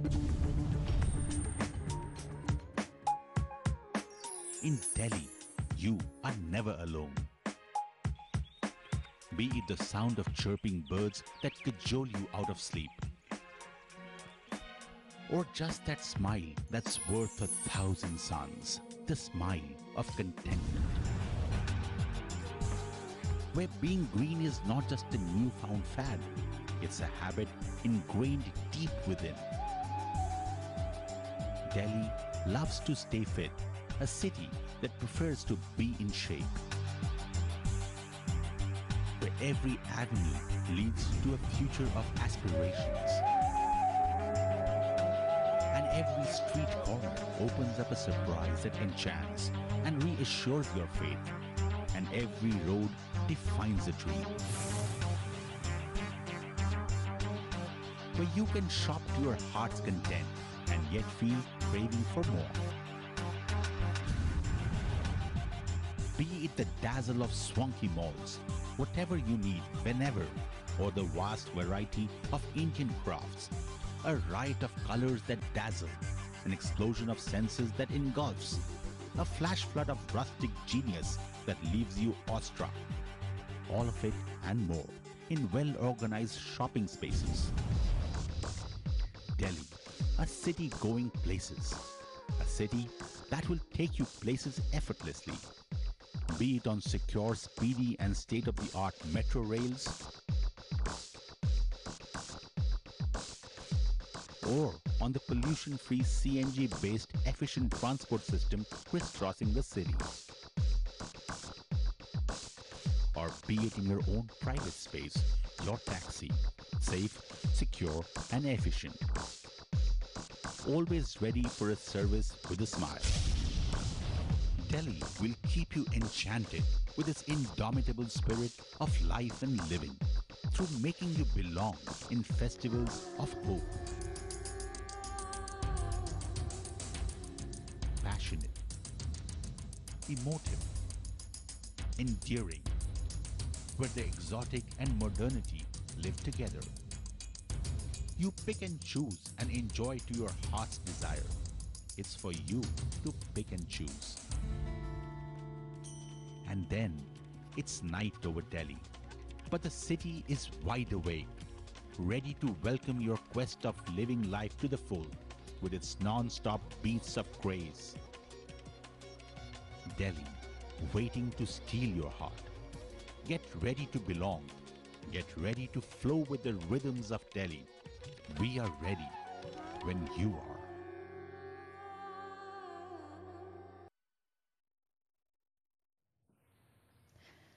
So welcome back to the Taj Palace Hotel, New Delhi, from where we are bringing live for you the proceedings of the 15th Asia Media Summit. And as the delegates trickle in to attend the first plenary session, just to give you a brief recap, we had a very wonderful inaugural ceremony earlier this morning. The chief guest of the program was Srimati Smriti Zubin Irani, the Minister of Information and Broadcasting and Minister of Textiles. Other distinguished speakers included in the morning Mr. Vineet Jain, who's the MD of the Times Group, His Excellency Mr. Hassanul Haq Inu, the Minister of Information Bangladesh. We also had His Excellency Dr. Kiyu Kanharit, the Minister of Information of Cambodia, Mr. Sam Seong-ko, who is the Standing Commissioner of Korea Communications Commission, Mr. Shingeru Ayagi, who is the Director UNESCO New Delhi Office, Dr. Abbas Naseri Tahiri, Director General International Department and Advisor to President IRIB and AIBD Iran. So just to give you a brief idea about how highly valued this summit is, and as we get ready for the first plenary session, a brief context of what this session is going to hold for all of us. Given the diversity of the Asia-Pacific region, it is inevitable that there are differing approaches to regulations and laws concerning the media and storytelling.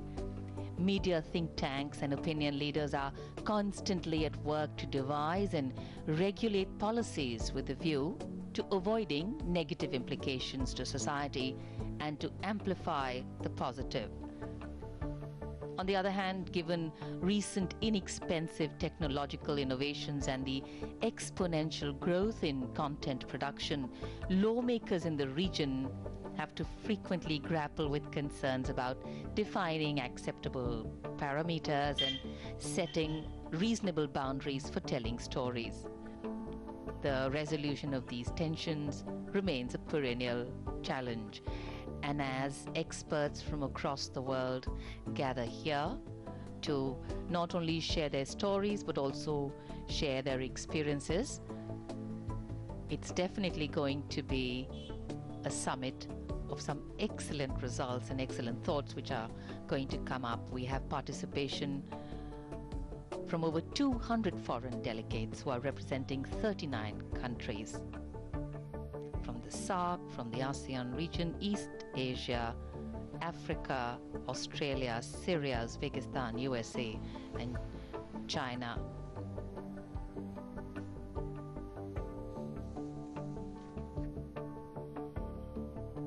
In fact, Asia has some of the largest, diversified, and most dynamic media industries in the world. Asia Pacific's rapid economic and political developments are further energizing local and global media growth. And today, with content being delivered at your doorstep, in your laptops, in your small mobiles, I think the huge number of information inputs and media that circulates can actually become mind-boggling.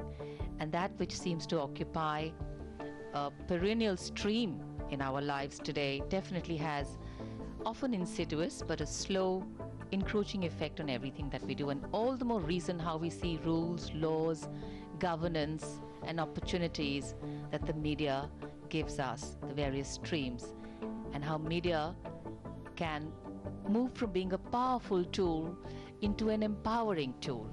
And that's where the difference lies in how government organizations, quasi-government bodies see this tool. As a reflection of the increasing importance of Asian players in the global communication industry, Keen has articulated as to how he puts it, and I think very well, the Asianness is colonizing international communications markets, thereby influencing the production of hardware, content and programming, and the crossover of directors and actors from Asia to Hollywood and the rest of the world. And we do see examples of that. We also have a fair number of Indian examples of the same. At one level, to say that the world is getting flatter, the world is getting more connected, the world is also influencing each other. We have always prized ourselves on diversity because it is in diversity and differences that uniqueness comes and makes a colorful kaleidoscope of what we call the world around us. And one of the challenges of the globalization of the media is to ensure that diversity is maintained and the positives of diversity always come across, are sustained and maintained.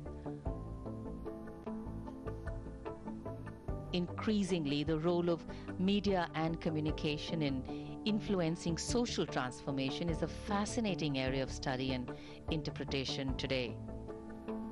In fact, many significant questions arise, and we are sure that some of these will be discussed over the summit.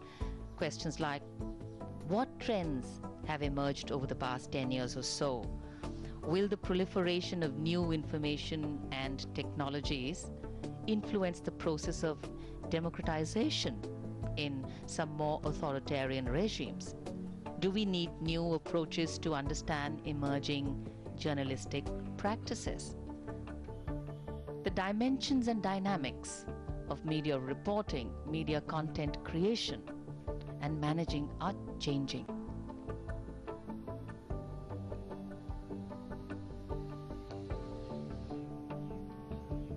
This conference provides a unique opportunity for broadcasters in the Asian region to share their thoughts on soft and hardware aspects of broadcasting. When one goes through the list of themes which are going to be discussed, it's very heartening to know that there are international platforms that are concerned and talking about areas that are very, very personal and important to each and every one of us as consumers of the media, even very many of us as content creators, and perception building. The themes during the summit include media regulation policies, ethics, rules, and laws, our exciting stories, Asian values as broadcasting themes. And finally, it's all about how we tell a story. What are the angles we take? Do we create the angles? How authentic reporting is? How truthful reporting is? and what are the different perspectives and how balanced reporting is. Should all good stories be commercially successful? New technologies in the broadcasting and film industry to enhance storytelling. New business media models will be discussed in the new era. So the theme is about telling our stories, Asia and more. And that's why stories will dominate many of the interactions that happen.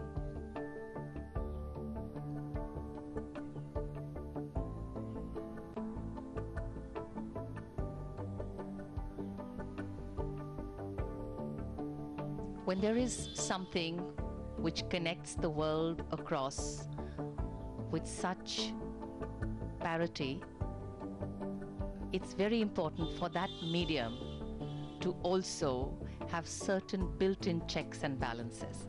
And with the exponential growth of media and the multiplier effect of the power it has to influence and change, somewhere checks and balances have now become the preserve of government and quasi-government bodies. And therein lies the challenge, because putting in checks and balances, responsible reporting, authentic storytelling, all this has to lie in each and every hand. And that's why good media reportage is very reflective of a society or a social culture with strong values.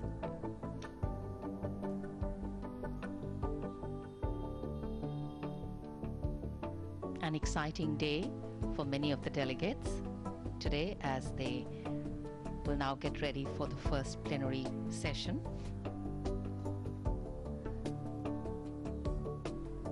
India has broadcast agreements with several participating countries, most of which are in the Asia-Pacific region. In fact, the signatories on the Indian side is Prasar Bharati, Doordarshan or DG News. Some of the countries we have agreements with include Australia, Bangladesh, China, Fiji, Korea, Vietnam, Qatar, Nepal, Mauritius, Kyrgyzstan. So as you can see, the arena is huge and wide, and media in its movement really does not recognize boundaries very much more. It travels freely across boundaries, and therein lies its impact.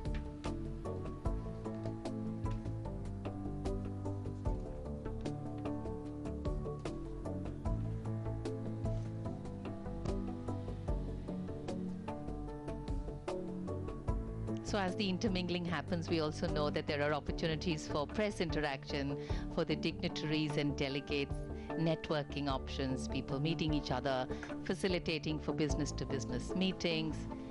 There will, of course, also be a cultural evening and a guided Delhi tour shopping.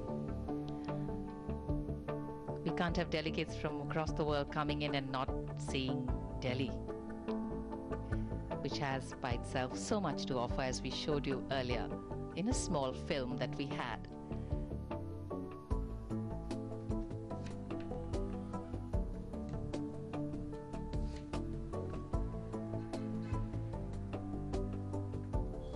So one of the key partners of this summit is the Asia Pacific Institute for Broadcasting Development, AIBD, Kuala Lumpur. This was established in 1977 under the auspices of UNESCO, and this is an intergovernmental organization.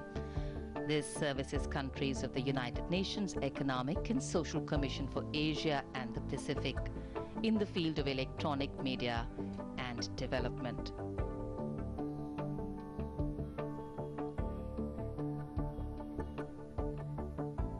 And this 15th Asia Media Summit is an annual event of AIBD.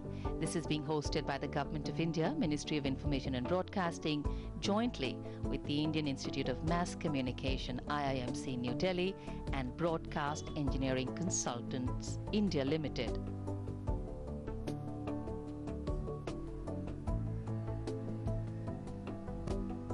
It's very interesting to see how demographics have been bridged in this summit. We have people of different age groups, and we also know that the media is consumed without demographics in mind. It is definitely produced with demographics in mind.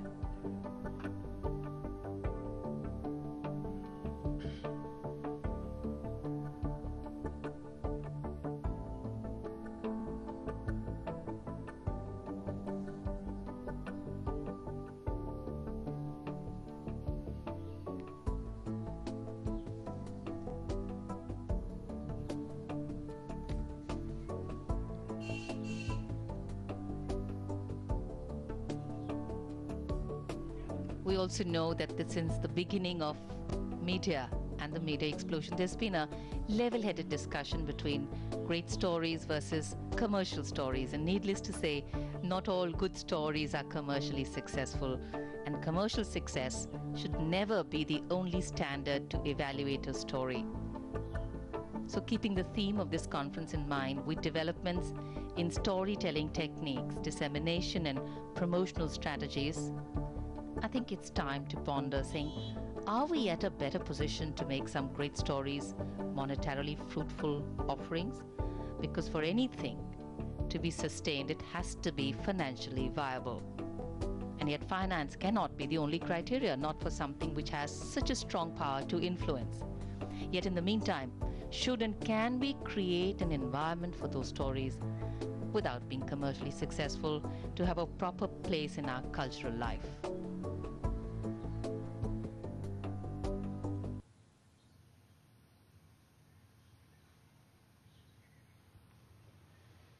Lawmakers in the region have to frequently grapple with concerns about defining acceptable parameters and setting reasonable boundaries for telling stories.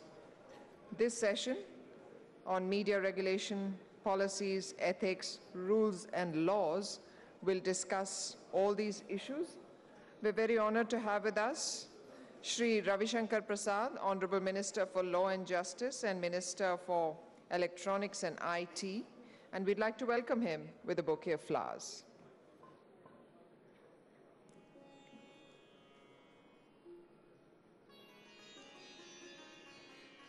Shri Ravi Shankar Prasad ji.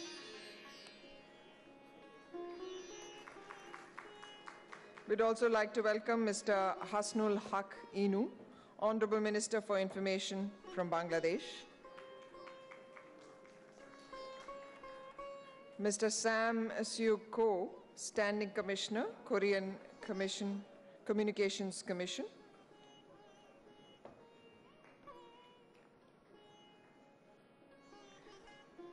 Mr. Kieu Kanharit, Honorable Minister for Information, Cambodia Communications Commission. Honorable Justice Chandramouli Kumar Prasad, Chairman of the Press Council of India.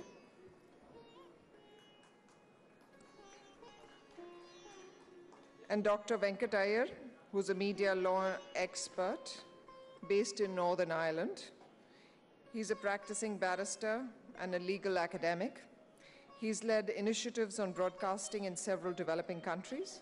He's also a trained mediator, and he facilitates dispute resolution in the media and entertainment industry.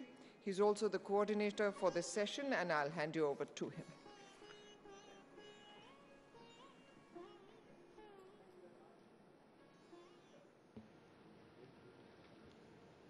It's not often that media law and ethics is given the prominence that has been accorded in this Asia Media Summit. And I'm particularly pleased that we have a distinguished panel to discuss this topic. It would, I think, be fair to say that there is a wide consensus on at least two broad fronts, the first of which is the inescapable need for media regulation, and secondly, the inevitability of divergent approaches to media regulation across national boundaries. Now, I suppose one of the points I'd like to make at the beginning is that perhaps not enough attention has been given to the need to differentiate between the role of law and the role of ethics in media regulation and the respective approaches that need to be adopted towards each. And some of that confusion, or at any rate insufficient understanding, came through quite starkly in the very heated recent debate over Cambridge Analytica and, of course, the role of social media. It has also come to the fore on a number of previous occasions, notably in my own country when we had a period of soul-searching over what came to be called the phone hacking scandal. I thought, therefore, that it would be appropriate if we spent some time on this issue and we looked at how each of the countries that is represented on this panel has fared in making the distinction between media law and ethics as applied to real-life situations.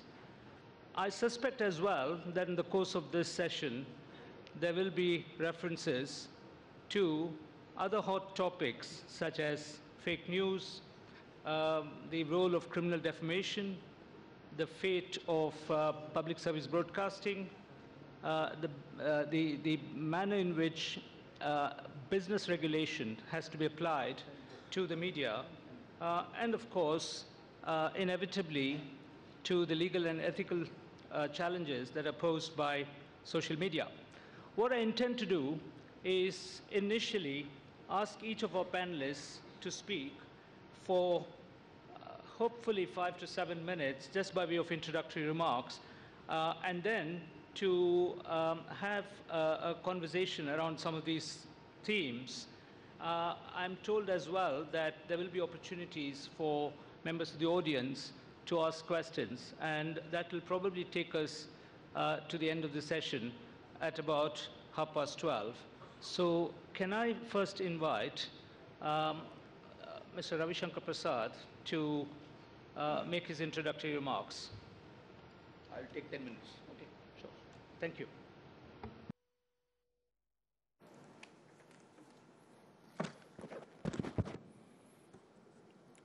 Distinguished Minister of India, the great INB Minister. I did not tell her name, you all have heard about it. His Majesty, His Excellency Mr. Hassanul Haqqano, the Distinguished Minister from Bangladesh, Mr. Kane Kanaharit, Distinguished Minister from Cambodia, Mr. Sam Senko, the Distinguished Vice Minister from Korea, Honorable Justice C.K. Prasad, Chairman of Press Council, Mr. Iyer, ladies and gentlemen. It is a very interesting topic on which I would like to speak wearing many hats. First and foremost, as the former Information Broadcasting Minister of India, which is presently being held with distinction by Smriti Irani, a distinguished colleague. Second, as a lawmaker. Thirdly, as a law minister. Fourthly, as an activist from my student life, dealing with media and firmly believing in media independence. And lastly, as a person who has been the spokesperson and chief spokesperson of my party, and also now act as the spokesperson of the government. Ladies and gentlemen, what has been the Indian experience would be enlightening for you to understand how we are handling it. Freedom of press is integral to our polity. In the freedom struggle, it was a partner in arms. And when India's constitution was created, our founding fathers clearly said, freedom of speech and expression is fundamental, and freedom of media flows from there. And thereafter, our courts, in particular, established this principle in decision after decision, going to the extent of saying that whatever rights are available to the citizens of India is available to the media. And the fundamental right of speech and expression is subject to reasonable restriction in the interest of sovereignty, integrity of India, the safety of India. public order and decency, morality, non-incitement to violence, respecting contempt of court proceedings and defamation. This principle of reasonable restriction, which must be proximate, not illusory, has come to be recognized as a part of India's democratic governance. And therefore, we in India, in spite of all the diversity, respect freedom of media, freedom of expression. And to my political colleagues and friends, I always say the media has the right to inform, the right to circulate, the right to disseminate, the right to empower, the right to criticize, the right to counsel, the right to advise. This is how we see the role of the media. Some of my colleagues have problem with cartoons. I always say fun, pun, humor, cartoon are parts of democracy. And we learn to respect that. I have one problem of late that now I am also becoming a part of that cartooning process. I love it, except to gently remind them, don't concentrate too much on my nose. There are other things also to be taken note of. Now, friends, how we have seen the Indian scenario, it may be one thing more. In many ways, business is also a part of media. Therefore, the laws governing business are equally accountable to you in terms of copyright, in terms of central excise, customs laws, and a whole range of other laws which govern them. But if these laws are used in a manner to impinge upon freedom of press, the courts have taken a very serious view. Let me tell you a little about India's news story. We are very newsy people. There was a readership survey in 2017. Readership in India saw a 40% increase with 40 million urban readers and 70 million rural readers. That is in case of newspaper. Magazines between 14 and 17 saw 75% increase in their readership. India is home to only 882 TV channels, about 200 of which are news channels. Many are 24/7 news channels. There are 99,660 newspapers and periodicals. Now in this slide, there is the conventional media, which is governed by the Press Council Act, and the distinguished chairman of the Press Council, retired Justice of the Supreme Court, Justice C.K. Prasad is here, will explain about that. Then there is the television media. Then there is the digital media. Now, how I see it, we in India have always celebrated diversity. And we in India have also appreciated how our people are getting informed and mature by this proliferation of media. News, magazine, newspapers, televisions in all the languages, and now digital media. I will speak a little about digital media. You know, what is the digital profile of India? A population of 1.30 billion has only 1.21 billion mobile phones, 500 million smartphones, and we have got 1.20 billion Aadhaar card, the digital identity to supplement the physical identity. Under the dynamic leadership of our Prime Minister, Digital India program has been initiated. What is Digital India? Designed to empower ordinary Indians with the power of technology. And today, we are setting new benchmarks of digital inclusion, bridging the digital divide between the digital haves and digital have-nots. How we are doing it? Just one example. We opened 300 million plus bank account for the poor, underprivileged. We linked that to Aadhaar, the digital identity, to authenticate it. Seeded to the mobile phone, and started sending funds directly to a bank account of the poor, of the underprivileged, of the various entitlement. Do you know how much we have saved? Only 83,000 crores, close to $10 billion, which used to be pocketed by middlemen and fictitious claimants. digital governance is good governance. From healthcare to education to empowerment to delivery, we are doing that. But there is a larger narrative I would like to mention about internet, which Mr. Iyer alluded to. Internet is one of the finest creations of human mind, but it cannot remain the monopoly of few. Second, if internet is to be global, it must have linkage with the local ideas, local culture. Internet cannot become a tool of neo-imperialism. These views are important. Internet to be available, in the expansion of which friends of the media houses, academia, industry have played a role, have to be safe and secure, and where the role of the government comes. If we talk of the internet, we are talking of a virtual world without any geographical boundary. But the problems of the virtual world have to be replied to in the real world. That is the biggest dilemma which we have to address. In this connection, digital media is picking up very fast.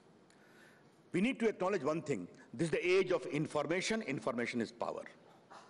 This is the age of technology. Technology is power. Technology blending with the right to know and right to be informed is creating a seamless, mindless world where three elements have become most important. News is instantaneous, is spontaneous, and the border between the local and the global withering away. This is how we have to work. I have to only now lay down 3-4 cautions here. We in India are fully appreciative of the role of social media. Ladies and gentlemen, you must know India has the biggest footprint of Facebook, of Twitter, of WhatsApp movement. We welcome that. I don't want to give you certain data. It is mind-boggling. Today, ordinary poor Indians, even in villages, are sending WhatsApps. And we appreciate that empowerment. But what is important is, how do we segregate the real from the dangerous? That is, as far as I'm concerned, our government is committed to the freedom of media. Many of us who are in the government today have fought against the notorious emergency when freedom was thought to be trampled upon. And that commitment remains firm. We support self-regulation. But the media has to understand that no institution in democracy should remain unaccountable. We have got an IT Act where we have framed a regulation for intermediary that you must ensure that the content going through you is not dangerous, is not libelous, does not impinge upon security and integrity of the country. You don't encroach upon copyrights. You don't promote child pornography and other naked pornography. And other things are there. I think the intermediaries have to understand that point very clearly.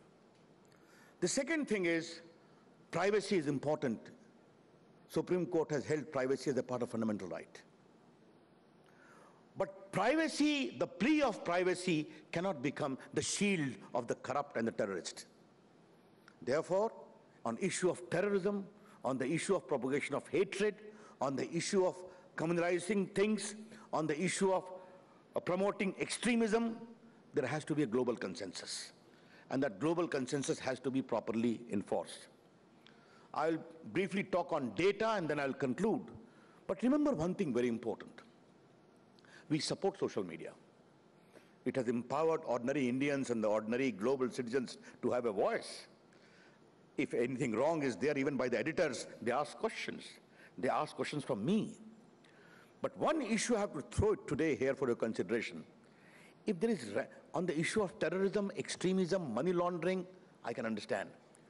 But the language on the social media at times being used is something which is a cause for concern. How do we take care of that? I'm a firm believer in the independence of ordinary people on social media. But how to take care of this responsibility is an issue to consider. Mr. Iyer, you talked about data and recent developments. I have set up a committee headed by a distinguished retired Supreme Court judge on the issue of data. We are going to come soon with an idea of a very robust data protection law. But my view on data is very clear. India is becoming a big center of data analysis as the world is. We have to have a proper coordination between data availability, data utility, data innovation, data anonymity, and data privacy. If a government wants to have data as to why in a particular area illness is there, that data must be available, but the data must be anonymous. And therefore, in the Aadhaar law, which we have framed, we have very clearly said that these privacy issues need to be appreciated and respected. I would hope that all the online companies who are in the business of data privacy, data commerce, must understand these nuances. And therefore, when the Facebook issue came, and when the Cambridge Analytica issue came, I took a very firm stand that India cannot become the center of data pilferage. We are too strongly believer in freedom of our elections. And data commerce cannot be, yes, I'm all for campaigning on social media platforms, but data commerce through collusive methods cannot be used to influence India's elections. That is very clear. These have been our stands. What is my concluding part? The concluding part is ethics, ethical requirement. And I think I wish to thank the organizer, media, regulations, and ethical practices they have flagged. A free media can prosper only in an open society, democracy. Closed society, there is no freedom. Open society thrives on democracy. Accountability is integral to democracy. Any institution, the government, the court, the legislature, and the media, all have to be accountable. Ethical values flow from the platform of accountability. What, in my view, ethical journalism is? It must be fair. It must be true. It must be properly presented of sides and counter sides. And above all, it must empower your consumers of news, and you must present in a way which is decent and also stressing upon your independence. That, in my very simple, practical view, is ethical journalism. Are the media of today, under the garb of sensationalism, paid news, fake news, too much of other insidious practices, answering to that larger issue is a matter of debate. The government doesn't want to interfere, I am very clear. But those who firmly believe in freedom of media and insist upon their right of respecting that also need to understand that there is something accountability also. Ethical journalism flows from that abiding value. I think if that approach is met, the real purpose of this great initiative of our government and other organizers will be held. Thank you. Namaskar. Jai Hind.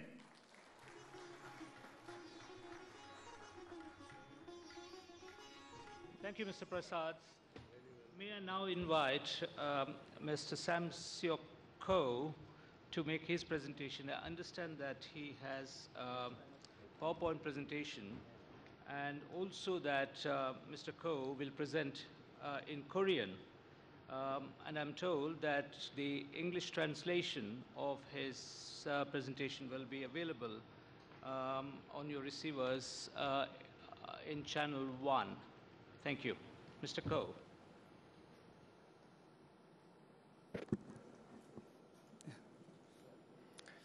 네, 신사숙녀 여러분, 그리고 AIBD 압둘라리 알리 아스카리 회장님과 Respected 창진 leaders of 사무총장님, AIBD, 그리고 인도 정보통신부 장관님, 법무부 장관님, respected 그리고 ministers 각국에서 from 오신 India, 대표단 여러분, respected 반갑습니다. representatives of the countries here today. 방송위원회 상임위원 고삼석입니다. I am Ko Sam-seok, Standing Commissioner from the KCC. AMS에서 의제 발제를 하게 된 것을 매우 I am very pleased to present today at the 2018 AMS. 1 year ago today, President Moon was sworn into the office of the President in Korea. First, I'd like to thank you for your support for the new President and also for your support for Pyeongchang Olympics and the Inter-Korean Summit, which successfully took place in Panmunjom in the JSA, thanks to your kind wishes and support. Thank you again. 오늘 발표에서는 Today in my presentation, I'd like to talk about the revolutionary changes that have occurred in Korea over the past year and the role of media. I'll also explain President Moon's key media policies. From October 2016, next slide.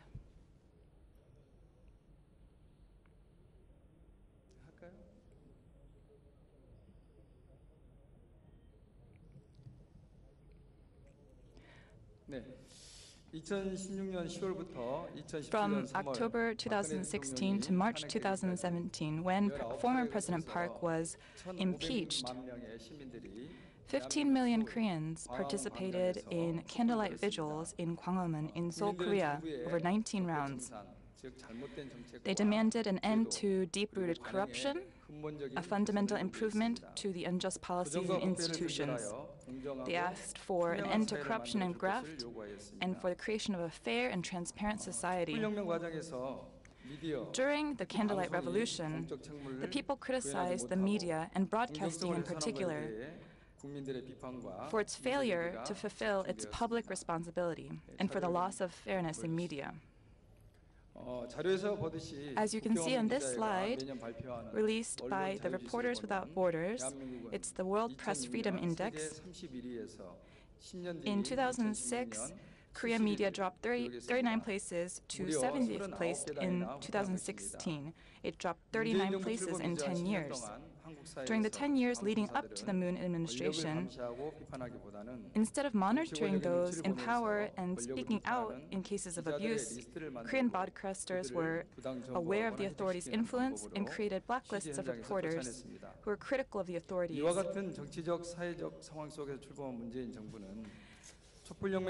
The Moon administration began in the midst of this political and social situation, and the government listened to the people during the Candlelight Revolution and was given a grave responsibility to ensure people-centered democracy and usher the people's era. Until now, elite-centered politics and state-centered governance supported Korean politics. But now that such the system has been revealed, it's now that Korea creates a governance system with people-centered democracy. The Moon administration has defined the vision of the state as a nation of the people, a ROK of justice. This means we aim to have citizens participate in governance rather than elite-centered governance, and strive to reflect the views of the people in governments through civic discussion.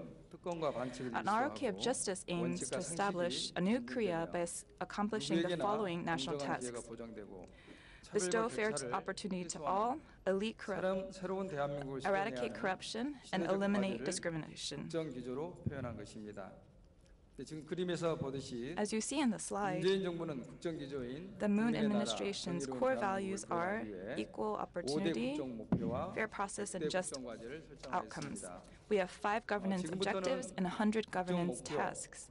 Now I will explain the governance objectives and tasks in relation to President Moon's media policy. The first governance objective is promote freedom of expression and independence of the media. This is what the government is pursuing. The third objective is guarantee the healthy development of the media. It has been selected as an important government's task. The Korea Communications Commission is a central body under the Office of the President and has defined a policy vision for the broadcasting and communication sector according with the vision and objectives of the Moon administration. The KCC's policy vision is people-centered broadcasting and communications. I will explain the 4 policy objectives in relation to the Moon administration's media-related governance objectives I just mentioned. The first task is freedom of expression and independence of the media. This policy task grew out of the Korean society's criticism of the deterioration of the public interest and fairness of broadcasting and the global scrutiny of the decline of freedom of press in Korea under the last administration. The Moon administration is pursuing the following to ensure the independence and fairness of public broadcasters, which are under the government's influence. Create a public broadcasting board of directors, create a programming commission with legally binding power and mandatory programming guidelines to secure the independence of reporting, production, and programming, which is central to media independence. For internet freedom of expression, we will transition to autonomous regulatory system by 2021 and reduce public regulations on internet content. According to the World Press Freedom Index, in 2018, Korea ranked of 180 countries 43, moving up 27 spots from 70th in 2016. The government will continue to strive to improve this ranking to enter the top 30 by 2020. We will continue to make efforts to this end. The second governance task I will explain is a healthy media development. The influence of media on people's lives is increasing in our modern society. The need for media education and desire for viewer participation in broadcasting is growing. Further, there is destabilization of the foundations of local broadcasting in terms of finance and personnel. Because of unfair practices that take advantage of advantageous positions in the media, it's more important than ever before that we create a media ecosystem that includes coexistence. So the government of Korea will take the following measures: strengthen media welfare through a promotion plan for media education and expand community media centers to act as media education hubs. It will also promote local broadcasting by supporting local broadcasting production and distribution. Finally, to grow the media industry, the government will also diversify overseas export of Hallyu and Korean wave content and support content producers and small businesses in UHD convergence. The Korean government will also promote international cooperation through co-production agreements with Asian and other countries around the world in the field of broadcasting. In particular, with Asian, ASEAN, and Latin countries, Korea will export Korea's educational broadcasting model and continue to support and improve the welfare of the people in these countries. Moving forward, the Korean government will spare no effort in continuing to act as a responsible member of international society. Thank you for your attention. Thank you, Mr. Ko. Can I now invite Mr. Kyu Kanhira to make his presentation? Thank you.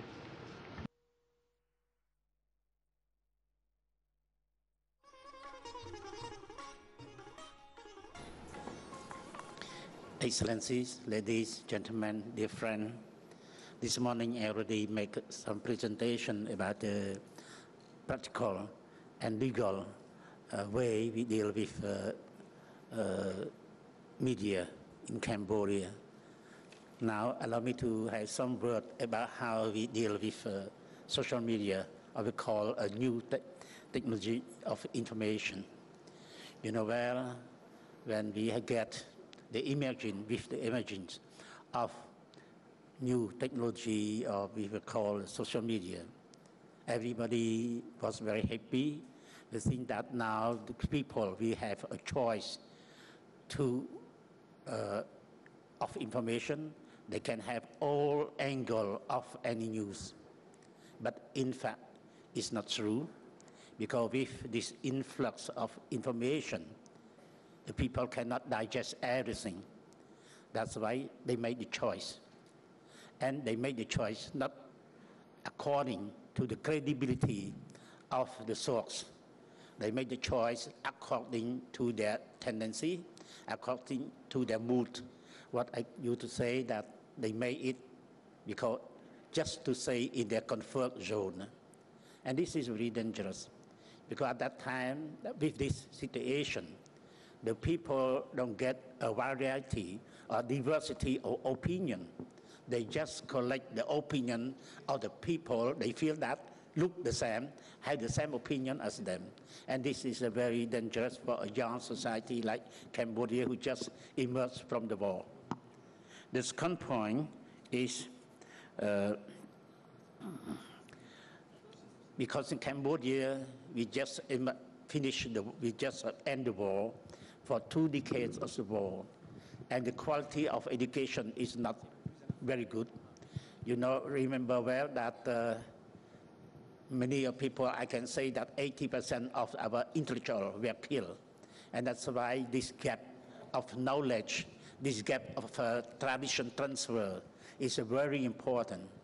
And after that, with the influx of news through social media, we had the problem of the people trying to just pick up opinion or knowledge from social media.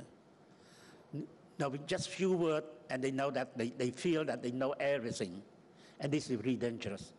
Because after that, this kind of short-circuiting the knowledge, or what you call a cognitive process of analyzing the fact, would be very dangerous when they become the leader in the future. And this is the 2 points that are very important. And also with this situation of this kind of comfort zone, social mind, this kind of short-circuiting the knowledge, we have the problem of fake news. And this in Cambodia, like in many countries in the world, we don't have all law or jurisdiction to how to prevent this, how to make it. In Cambodia, we have also this problem of fake news. But because fortunately, Cambodia is not India, because we just 15 million, not 1 billion. And that's why it's easier to make what you call to remedy to all things. It's not perfect, but this is what we cope with that. It means that at each level of administration, there must be an information officer who try to reply in time, timely, to any fake news dealing with their area. And this is the way we can cope to make it. Because in Cambodia, we don't consider social media or news online as a real media. It means that you can post fake news, you can post anything, and no problem, because for this, we don't have the law dealing with them. And that's why by creating the information officer at each level, national and sub-level nation, we can reply timely to fake news. Not perfect, but this one, as a small country, as a young society, we deal with the fake news. This is what I can share my experience about social media and how we deal with it. Thank you very much.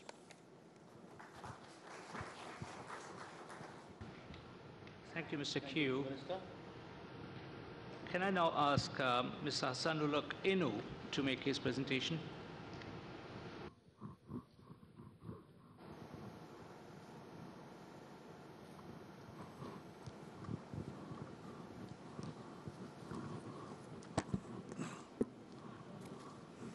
Good afternoon. Assalamu alaikum. Namaskar.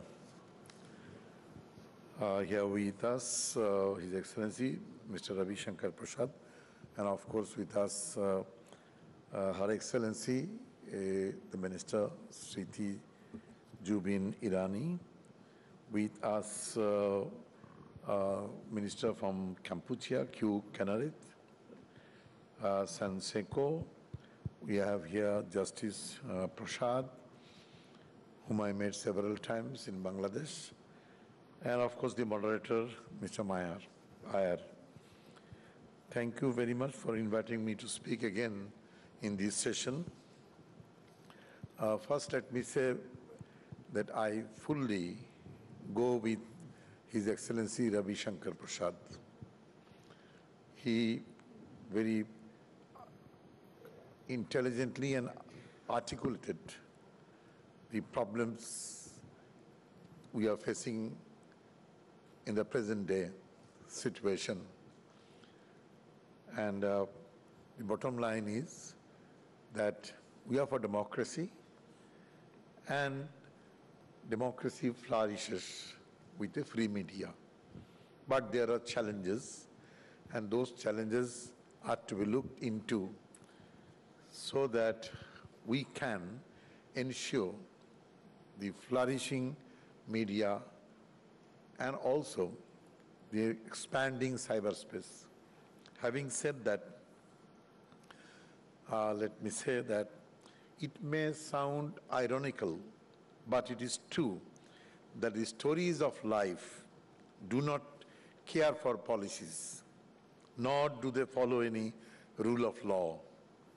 Every life has its own course and immense possibilities, and laws, rules, or policies are made to maintain a smooth environment where every life can bloom at its best without harming others. In the same way, media regulation policies, I don't like the word regulation, I say media management policies are made to provide guidance on which stories are to be told and which are not to be broadcasted, which stories would encourage blooming of life and which would do the opposite, which stories would help people to overcome the existing challenges and prepare them to face the future, and which do not. And to work out policies accordingly, we have to look where we stand. In Bangladesh and in Asia and the world, we stand before 6 major challenges, I said in the morning: poverty, gender disparity, terrorism, ICT revolution, climate change, and uneven globalization. Media, being the borderless tool, must address these challenges in order to maintain growth of its own and of this civilization.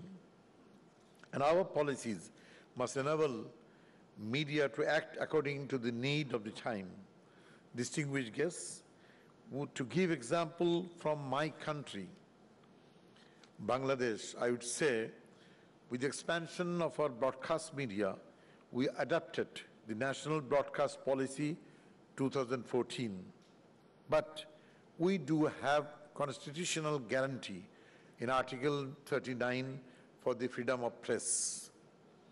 And also, to ensure free flow of information, we adopted Right to Information Act in 2009 under the leadership of Her Excellency the Prime Minister Sheikh Hasina, where it is stipulated that all organizations, local and foreign, operating in Bangladesh are bound to provide information as and when asked by the citizens, journalists, and any people, any person.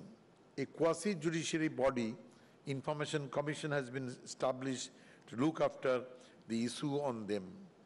And for the media, we trained our journalists on these issues so that they can utilize this act to have data and information from the government bodies and non-government bodies. Moreover, besides our Printing and Publication Act, we firm steps for welfare of the journalist, because it should be the way to ask media to do a lot without looking after their welfare. So the government of Her Excellency Sheikh Hasina created a journalist welfare fund. In addition, we continue revision of the prescribed wages for the journalists in print media, and also trying to adopt a policy to do the same for the broadcast media. Having said that, I turn a bit to the ICT boom. The story of the ICT revolution is the story of the turning the globe into a transparent glass house where you can see everything. But in the glass house, there lives women, children, there is institutions, private and governmental and state machineries, social values, private life, and personal lives. We do have alternatives to keeping the cyberspace free from these criminals. Here is two challenges. One is a legal challenge, another is a technical challenge. How to ensure this glass house expanding and to continue, and at the same time, how to ensure the security of the state, people, women and children. That is a challenge to be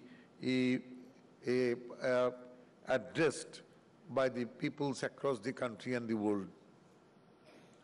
As online journalism is on a huge rise, we in Bangladesh, we accepted that and we adopted a policy, online newspapers policy. So that policy is guiding the online boom. You would appreciate we are updating the laws from the ICT Act 2009 and we are moving towards two very important laws. One is Digital Security Act to combat cyber criminals, and the next is a Broadcast law headed by, that law will be implemented by a broadcast commission. So these laws are going to be enacted very soon, but in these laws will never conflict with the freedom of expression and freedom of the media. With the growth of technology, media has expanded its horizon, crossing boundaries of countries. Driven by the time-worthy policies, media can prove to be the most effective weapon for mass liberation from poverty, gender gap, terrorism and militancy. At the same time, it is media that can show the way to people how to cope with ICT revolution, climate change and fast-paced globalization. Ladies and gentlemen, let us join hands to work together in closer cooperation. Let us increase dialogues, exchanges, expertise, so that our broadcasters can play the biggest role in this juncture of civilization to lead us to a sustainable, clean, green, peaceful, prosperous, digital, and evenly balanced globalized world. Thanks to AIBD, thanks to the government of the host country India, thank you all very much for listening to me. Jai Bangla.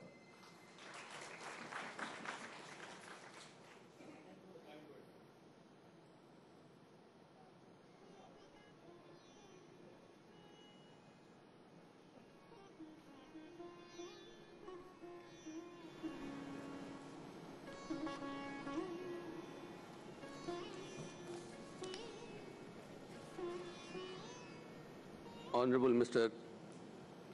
Ravi Shankar Prasad, Minister of Law and Justice, Electronics and IT, Mrs. Smriti Irani, Minister of Information and Textiles, Honorable Mr. Hassanul Haq Inu, the Minister of Information of Bangladesh, His Excellency Dr. Kanarath, Mr. Seyko, Dr. Abbas Naseri Tahri, delegates, ladies and gentlemen. I am grateful to the organizers for giving me this opportunity to speak to you. But at the outset, I would like to share the great feeling the Minister of Bangladesh has for India. As I said to you, we met several times in Dhaka. And what he fondly remembers, the help the government of India gave in the freedom movement of Bangladesh. He himself is a freedom fighter, member of the Mukti Bahini, and I am told that he remained in India during those periods for a long, long time. That gives us a great feeling. We are here to discuss about a topic that is regulation, media ethics. Regulation is a very dirty term in an open society, and many believe that the very idea of regulation is antithesis to freedom. According to them, it is for the readers to judge it. Many, however, believe that peer review would act as the best cut on unethical practices. It gels with Mahatma's philosophy. Mahatma said, media is a great power, but just as unchained torrent of water submerges the whole countryside and devastates crops, even so, uncontrolled pen serves but to destroy. If the control is from without, it proves more poisonous than want of control. It can be profitable, according to Mahatma, when exercised from within. Mahatma Gandhi said those words when media was in emission mode. Is that true today? Evidence and human experience today show that it has largely been a futile exercise and ineffective. Journalists are not angels. They are part and parcel of the society, and they are vulnerable to use their pen for personal gain. Although they become popes and guardians overnight and tend to divert. Being voice of the voiceless and crusader for truth, journalists many times come in conflict with a state functionary. Media is required to attempt to provide an answer. Questioning is the easy part of the job. When we talk about the ethical standards, ethical values of people of different profession, country, and region are not one and the same. The universally accepted social ethics, Satyam Bruhat, Priyam Bruhat, Na Bruhat, Satyam Apriyam, meaning thereby speak the truth which is pleasant, but do not speak the truth which is unpleasant, does not apply to the media.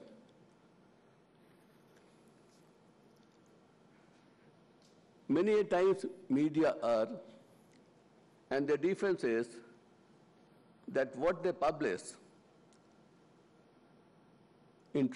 what interests the people. According to me, this is a fallacious argument.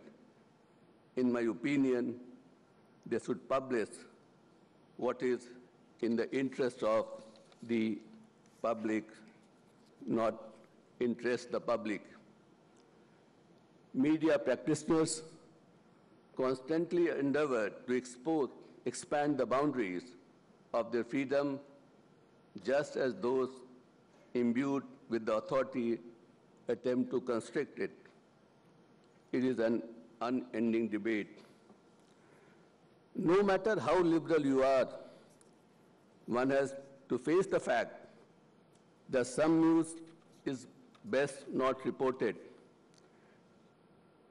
And a startling disclosure by a senior journalist before the US Congress proves this point. And he said, in my opinion, the function of a newspaper is to suppress as well as to publish. I know that in my exceedingly long career, I have suppressed as many items as I have written for publication. I have no apology to offer for it. On the whole, I am proud. On the whole, I am prouder of the items that I have suppressed than those I have published. While in many instances, the items I sent to the graveyard measured up to donors' standard of human interest, but their publication would have wrought injustice to someone or would have wrought pain to some poor soul who did not deserve it. Therefore, so far I am of the opinion that so far the regulation of the media is concerned, it has to be blend. Peers plus the independent person of impeccable integrity. I am of the opinion that the India's model of regulation of the press is one of the best in the world. I have stated various parts how the media is regulated in various parts of the world. Some are absolutely PS body, funded by the media itself. It looks very ideal. One of the members of that particular council told me that there was a complaint against a very huge, large media house in that country who used to support that council financially. After the complaint was lodged, no fund was given to the council. I must explain to you the India's model. The India's model is that there is a body called the Press Council of India. It is created by a statute, an act of parliament. It consists of 28 members and the chairman. The chairman by convention, not by law, by convention, had always been a retired judge of the Supreme Court of India. And ladies and gentlemen, you know, the Supreme Court of India, people say, is more independent than what it should be. The Indian Supreme Court has proved its independence for the last 70 years, and people realize their independence. And chairman of the Press Council has necessarily, by convention, to be a judge of the Supreme Court. There are 20 journalists in that. Out of 20, 13 are the working journalists, 7 are the editors. They are nominated by the associations of journalists and the working journalists. 3 come from various statutory bodies like the Bar Council of India, the Sahitya Academy, and the University Grants Commission, and 5 come from the Parliament, 3 from the Lok Sabha, 2 from the Rajya Sabha, nominated by the Speaker and the Vice Chairman of the Rajya Sabha. And it is this body who has been entrusted with the duty to maintain the ethics and the standard of journalism. Its fund is generated by the council itself by levy of fee, and therefore it's not influenced by any other consideration than the merit of the case. I commend that you may consider the Press Council of India as a basic model for regulation of the press all over the world. Thank you very much. Thank you for hearing me with patience.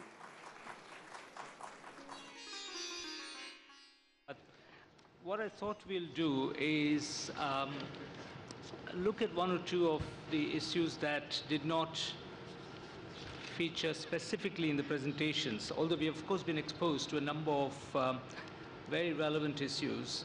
But it seemed to me that there are a couple of issues that are still quite useful for us, at least to cast a glance at in the context of Asia.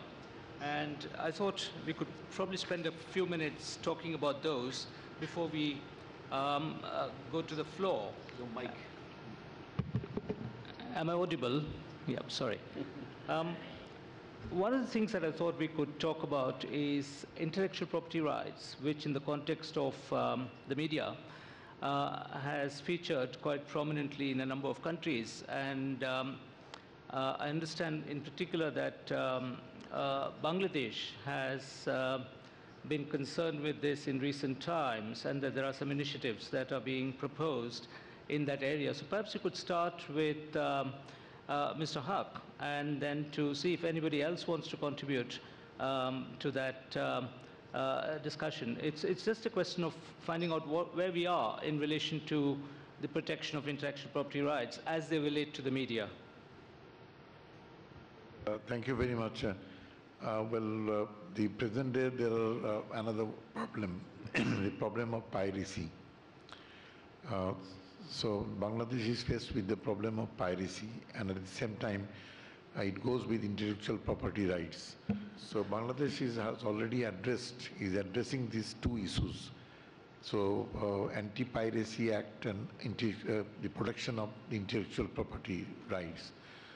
Having said that, I said that, okay, it is necessary to protect intellectual property rights under the present global phenomena if we want to protect the persons coming up with bright ideas and innovations in the third world countries or Asia-Pacific zone. So we need to protect them by enacting a law on intellectual property rights, and also to protect the to counter piracy. Thank you very much. I wonder if any of the others might want to, Mr. Prasad. Well, ladies and gentlemen, in India we have very robust Copyright Act, and we have also improved that. But the real problem is coming patent rights vis-a-vis digital platform. That is still a work in progress. And I would like to flag all the friends of Asia and others present here. How the problem emerges. There is a basic platform created by a innovator. And based upon that platform, 1, 2, 4, 5, 6 other innovations are made, which are completely new in character. Who will get the right? That right should be given to all, or the subsequent innovator, or the original innovator must take all the patent rights. It is an area of debate. What is important is that patent rights vis-a-vis digital platform is an area where more dialogue is needed and more consensus is needed. And when the digital platform will expand more and more, I think that is an issue which requires more urgent attention. On the issue of piracy, I am completely with the Excellency, the Minister from Bangladesh. We need to work in a holistic manner. Piracy always creates ingenuity and creativity, so we have to work together. Mr. Ko, I wonder if you might have an insight to offer, given that Korea is a major content creator.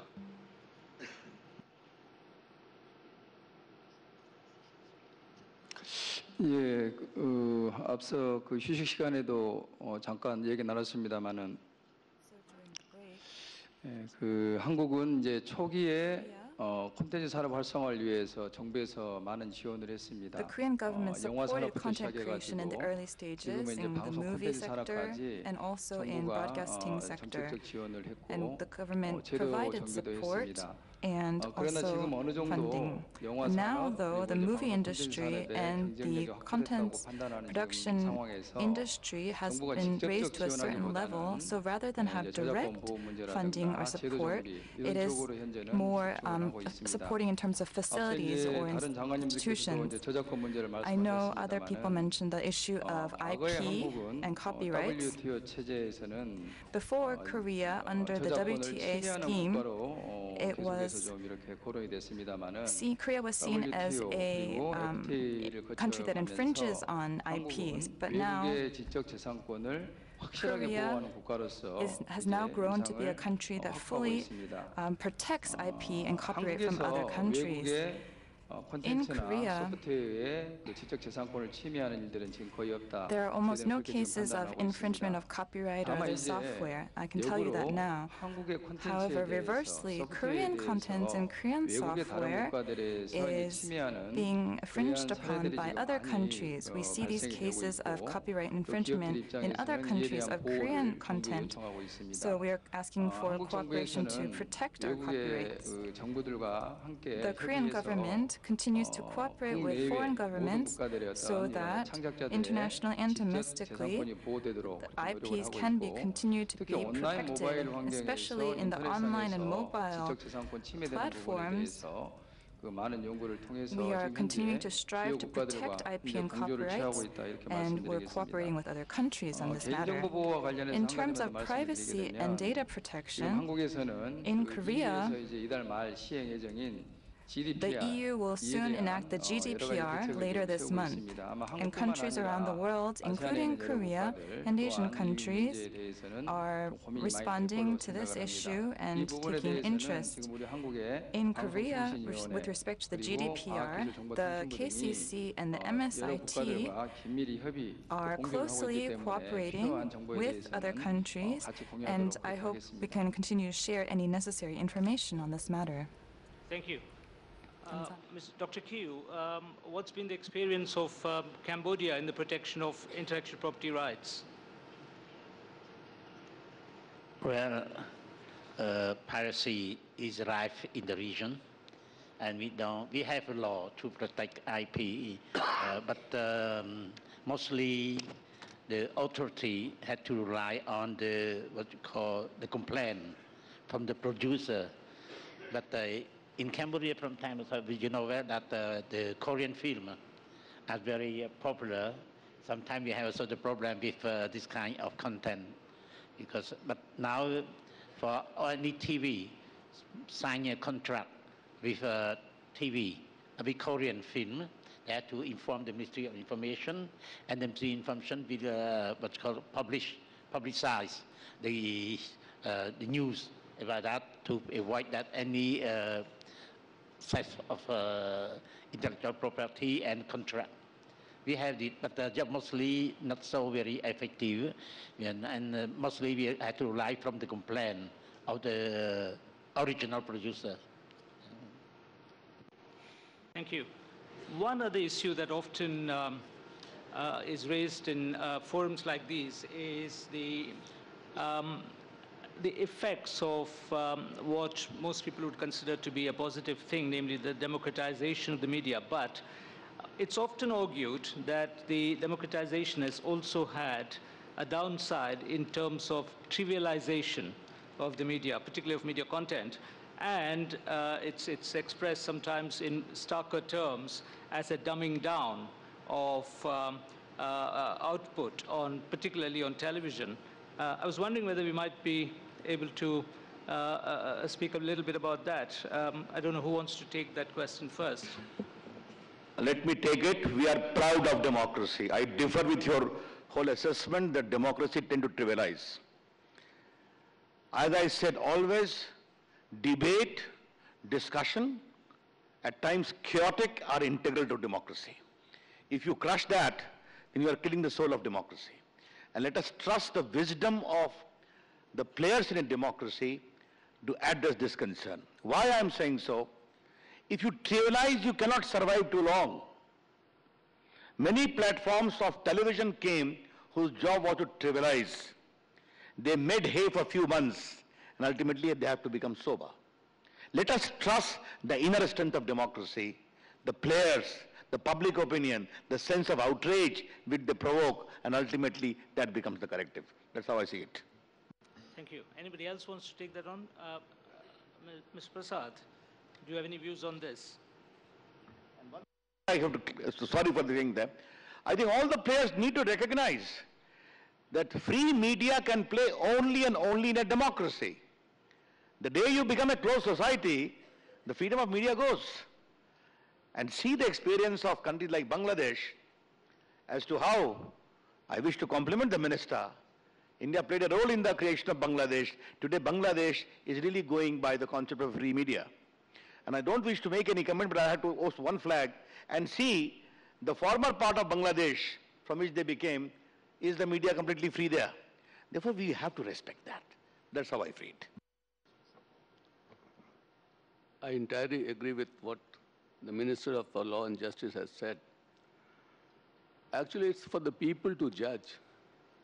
And ultimately, in the long run, if it is trivial, the people will reject that. And therefore, we must have trust in the people of the country, the sovereign, what we call to be the sovereign, in the sovereign nation, the sovereign is the people, and we must trust the people. I entirely agree with Mr. Ravi Shankar Prasad. Thank you. I think we'll 한 말씀만 드려도 될까요? Sorry. Please go ahead. 예. 네, 저도 기본적으로 동의합니다. 민주주의 국가에서 언론과 사상의 자유는 민주주의 체제를 유지하고 작동하는 데 있어서는 핵심적인 요소인 게 분명합니다. 그러나 여기에서 이제 또 하나 간과해서는 안 될 게 지금 그 미디어의 역작용 그리고 SNS 같은 이런 그 미디어 역작용이 사실은 이제 여러 나라에서 관심의 대상이 되고 있는 것도 부정할 수는 없습니다.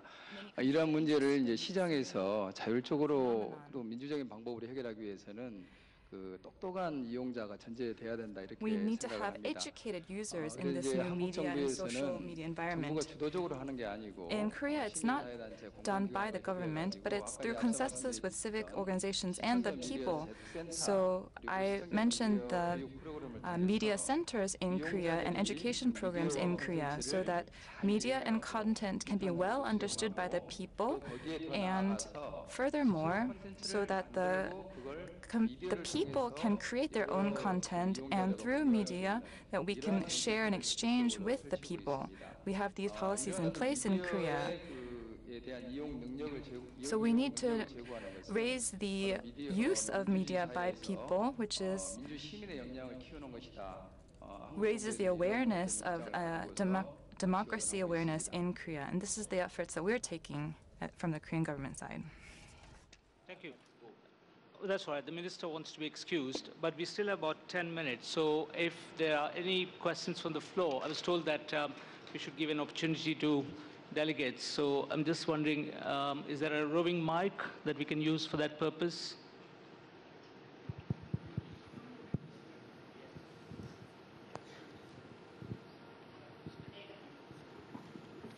Yeah.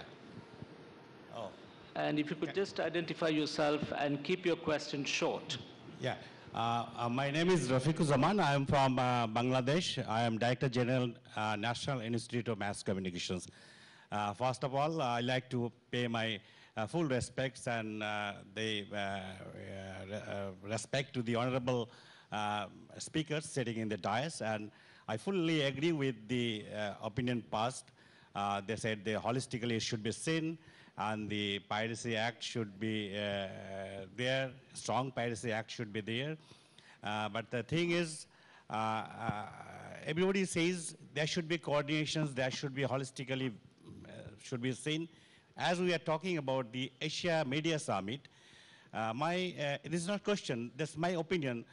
Where should you start and who starts this?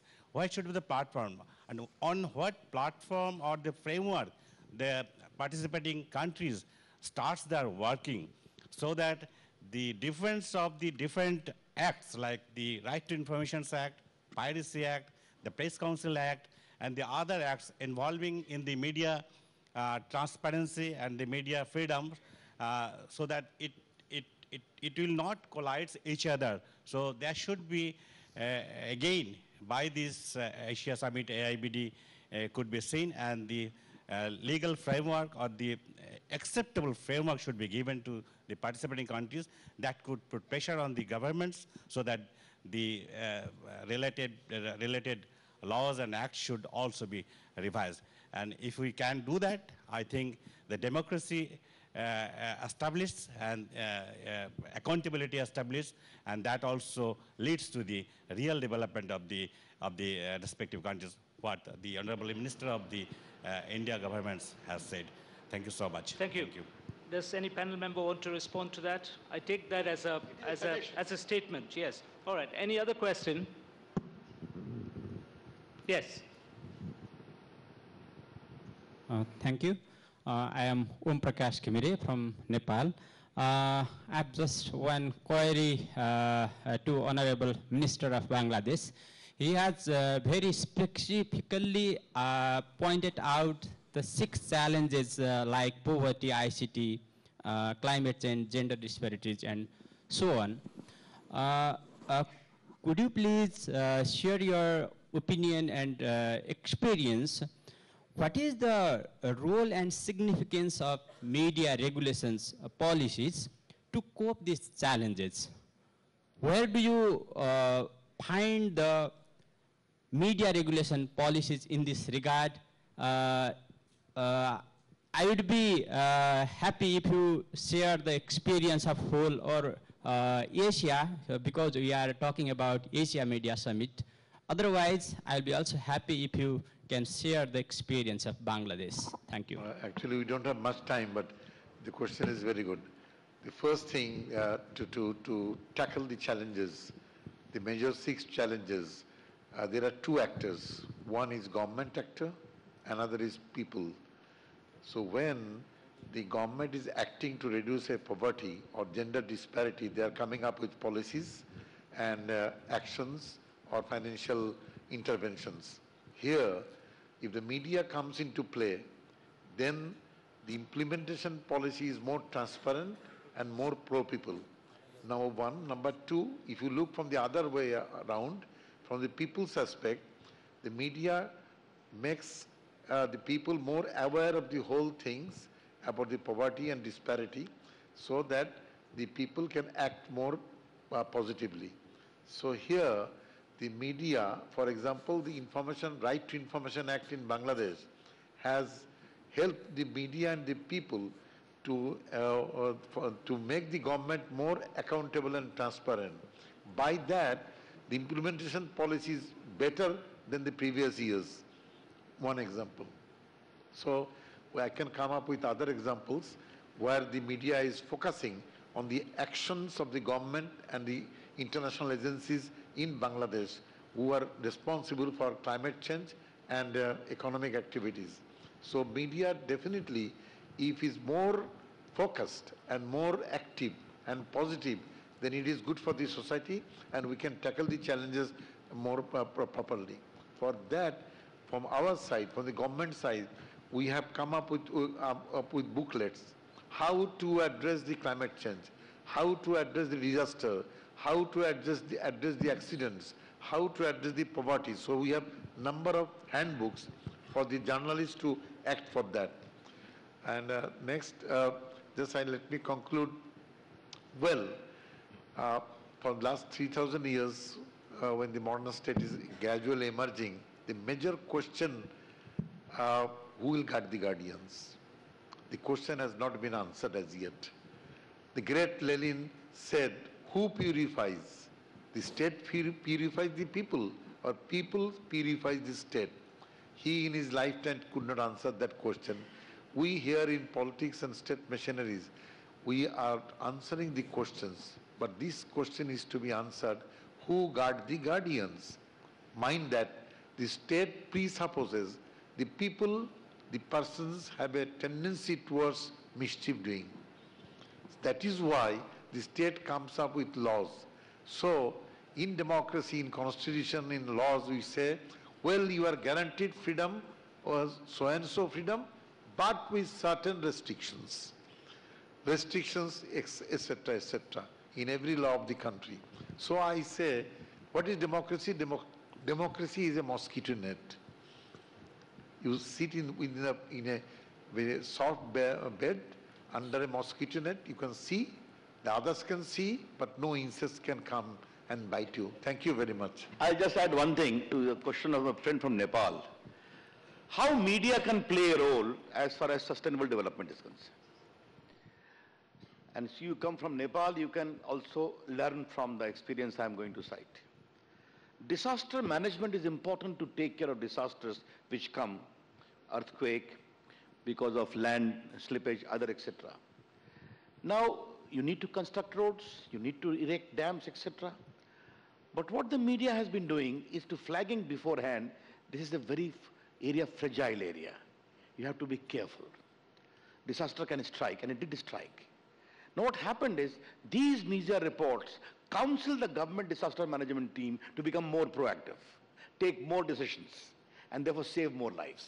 I think this is a very particular example as to how media reporting can also advise for course correction. And that's how we need to build upon. This will be an important milestone in the quest of climate changes and also saving lives. Thank you, Mr. Prasad. I'm afraid we'll have to close there, but hopefully we'll be able to continue the conversation over lunch. All that remains for me to do is to thank all the panelists and to you, the audience, for your patience. Thank you very much.